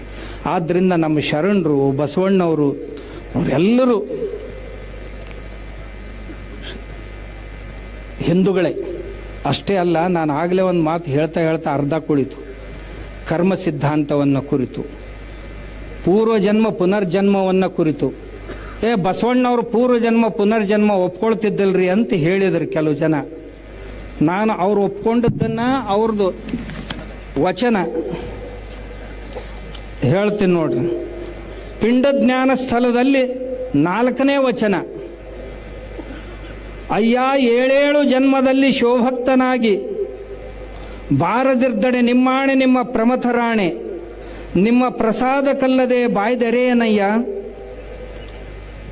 ಪ್ರಥಮ ಜನ್ಮಾಂತರದಲ್ಲಿ ಶಿಲಾನದನೆಂಬ ಗಣೇಶ್ವರನ ಮಾಡಿ ಹೆಸರಿಟ್ಟು ಕರೆದು ನಿಮ್ಮ ಭೃತ್ಯನ ಮಾಡಿ ಎನ್ನ ನಿರಿಸಿಕೊಂಡಿರಯ್ಯ. 1ನೇ ಜನ್ಮದೊಳಗೆ ಬಸವಣ್ಣವರು ಏನಾಗಿದ್ರಂತ? ಶಿಲಾದನೆಂಬ ಗಣೇಶನಾಗಿದ್ರು ಅಂತ ಹೇಳ್ತಾರೆ, ತಾವೇ ಹೇಳ್ತಾರೆ ತಮ್ಮ ವಚನದಲ್ಲಿ. 2ನೆಯ ಭವಾಂತರದಲ್ಲಿ ಸ್ಕಂದನೆಂಬ ಗಣೇಶ್ವರನ ಮಾಡಿ ಹೆಸರಿಟ್ಟು ಕರೆದು ನಿಮ್ಮ ಕಾರುಣ್ಯವ ಮಾಡಿರಿಸಿಕೊಂಡಿರಯ್ಯ. 3ನೆಯ ಭವಾಂತರದಲ್ಲಿ ನೀಲಲೋಹಿತನೆಂಬ ಗಣೇಶ್ವರನ ಮಾಡಿ ಹೆಸರಿಟ್ಟು ಕರೆದು ನಿಮ್ಮ ಲೀಲಾ ವಿನೋದದಿಂದ ಇರಿಸಿಕೊಂಡಿರಯ್ಯ. 4ನೆಯ ಭವಾಂತರದಲ್ಲಿ ಮನೋಹರನೆಂಬ ಗಣೇಶ್ವರನ ಮಾಡಿ ಹೆಸರಿಟ್ಟು ಕರೆದು ನಿಮ್ಮ ಆಗಲೆಂದಿರಿಸಿಕೊಂಡಿರಯ್ಯ. 5ನೆಯ ಭವಾಂತರದಲ್ಲಿ ಕಾಲಲೋಚನೆಂಬ ಗಣೇಶ್ವರನ ಮಾಡಿ ಹೆಸರಿಟ್ಟು ಕರೆದು ಸರ್ವಕಾಲ ಸಂಹಾರವ ಮಾಡಲೆಂದಿರಿಸಿಕೊಂಡಿರಯ್ಯ. 6ನೆಯ ಭವಾಂತರದಲ್ಲಿ ವೃಷಭನೆಂಬ ಗಣೇಶ್ವರನ ಮಾಡಿ ಹೆಸರಿಟ್ಟು ಕರೆದು ನಿಮಗೇರಲು ವಾಹನವಾಗಿ ಇರಲಿ ಎಂದು ಇರಿಸಿಕೊಂಡಿರ್ಪಿರಯ್ಯ. 7ನೆಯ ಭವಾಂತರದಲ್ಲಿ ಬಸವನೆಂಬ ಗಣೇಶ್ವರನ ಮಾಡಿ ಹೆಸರಿಟ್ಟು ಕರೆದು ಒಕ್ಕುದ ಮಿಕ್ಕುದಕ್ಕೆ ಯೋಗ್ಯನಾಗಿರಲೆಂದು ಇರಿಸಿಕೊಂಡಿರ್ತೀರಯ್ಯ. ಇದು ಕಾರಣ ಕೂಡಲ ಸಂಗಮ ದೇವ, ನೀವು ಭರಿಸಿದ ಭವಾಂತರದಲ್ಲಿ ನಾನು ಬರ್ತಿದ್ದೇನಯ್ಯ ಅಂತ ಬಸವಣ್ಣವರು ತಮ್ಮ 7 ಜನ್ಮಗಳ ಪೂರ್ವ ಜನ್ಮಗಳನ್ನು ಹೇಳ್ಕೊಂಡಾರ. ಇವೆಲ್ಲ ತಾನು ಜನ್ಮಾಂತರದಿಂದಲೂ ಶಿವನ ಸೇವೆಯಲ್ಲಿ ಬೆಳೆದುಕೊಂಡು ಬಂದಿದ್ದೇನೆ ಅನ್ನುವುದನ್ನು ಸಾಂಕೇತಿಕವಾಗಿ ಬಸವಣ್ಣವರು ಹೇಳ್ತಾ ಇದ್ದಾರೆ. ಶಿಲಾದ ಅಂದ್ರೆ ನಂದಿ, ಇವನು ಎಲ್ಲ ಗಣಗಳಿಗೂ ಅಗ್ರಗಣ್ಯ. ಸ್ಕಂದ ಅಂದ್ರೆ ತಾರಕಾಸುರನ ಸಂಹಾರ ಮಾಡಲಿಕ್ಕೆ ಆದಂಥ ಅವತಾರ ಇದು. ನೀಲಲೋಹಿತ ಅಂದ್ರೆ ಗಿರಿಜಾ ವಿವಾಹವನ್ನು ನಿರ್ವಹಿಸಿದಂಥವನು. ಮನೋಹರ ಅಂದ್ರೆ ಶಿವಭಾವ ಪ್ರಚಾರಕನಾಗಿದ್ದ. ಕಾಲಲೋಚನ ಅಂದ್ರೆ ಅಂಧಕಾಸುರನ ವಧೆಗೆ ನೆರವಾದವ. ವೃಷಭ ಅಂದ್ರೆ ಧ್ವಜ ಸ್ವರೂಪಿ ಅಂತ. ಆಮೇಲೆ ಕೊನೆಯದಾಗಿ ಬಸವಣ್ಣನಾಗಿ ನಾನು ಇಟ್ಕೊಂಡಿರಿ ಅಂತ ಅಂದಾನ ಅಂದ ಮ್ಯಾಗ ಬಸವಣ್ಣವರು ಎಲ್ಲರ ನಮ್ಮ ವೇದಗಳನ್ನು ಒಪ್ಕೊಂಡಿದ್ರು, ಪೂರ್ವ ಜನ್ಮ ಪುನರ್ಜನ್ಮಗಳನ್ನು ಒಪ್ಕೊಂಡಿದ್ರು. ಆದ್ದರಿಂದ ನಾವು ಈ ಸಭೆಗೆ ಬಸವಾದಿ ಶರಣರ ಹಿಂದೂ ಸಮಾವೇಶ ಅಂತ ಕರೆದಿದ್ದೀವಿ ಅಂತ ಹೇಳ್ತಾ ನಾವು ಈ ಸಮಾವೇಶಗಳನ್ನು ಎಲ್ಲ ಕಡೆ ಮಾಡೋಣ, ಮತ್ತೆ ಎಲ್ಲರನ್ನ ಜಾಗೃತಗೊಳಿಸೋಣ.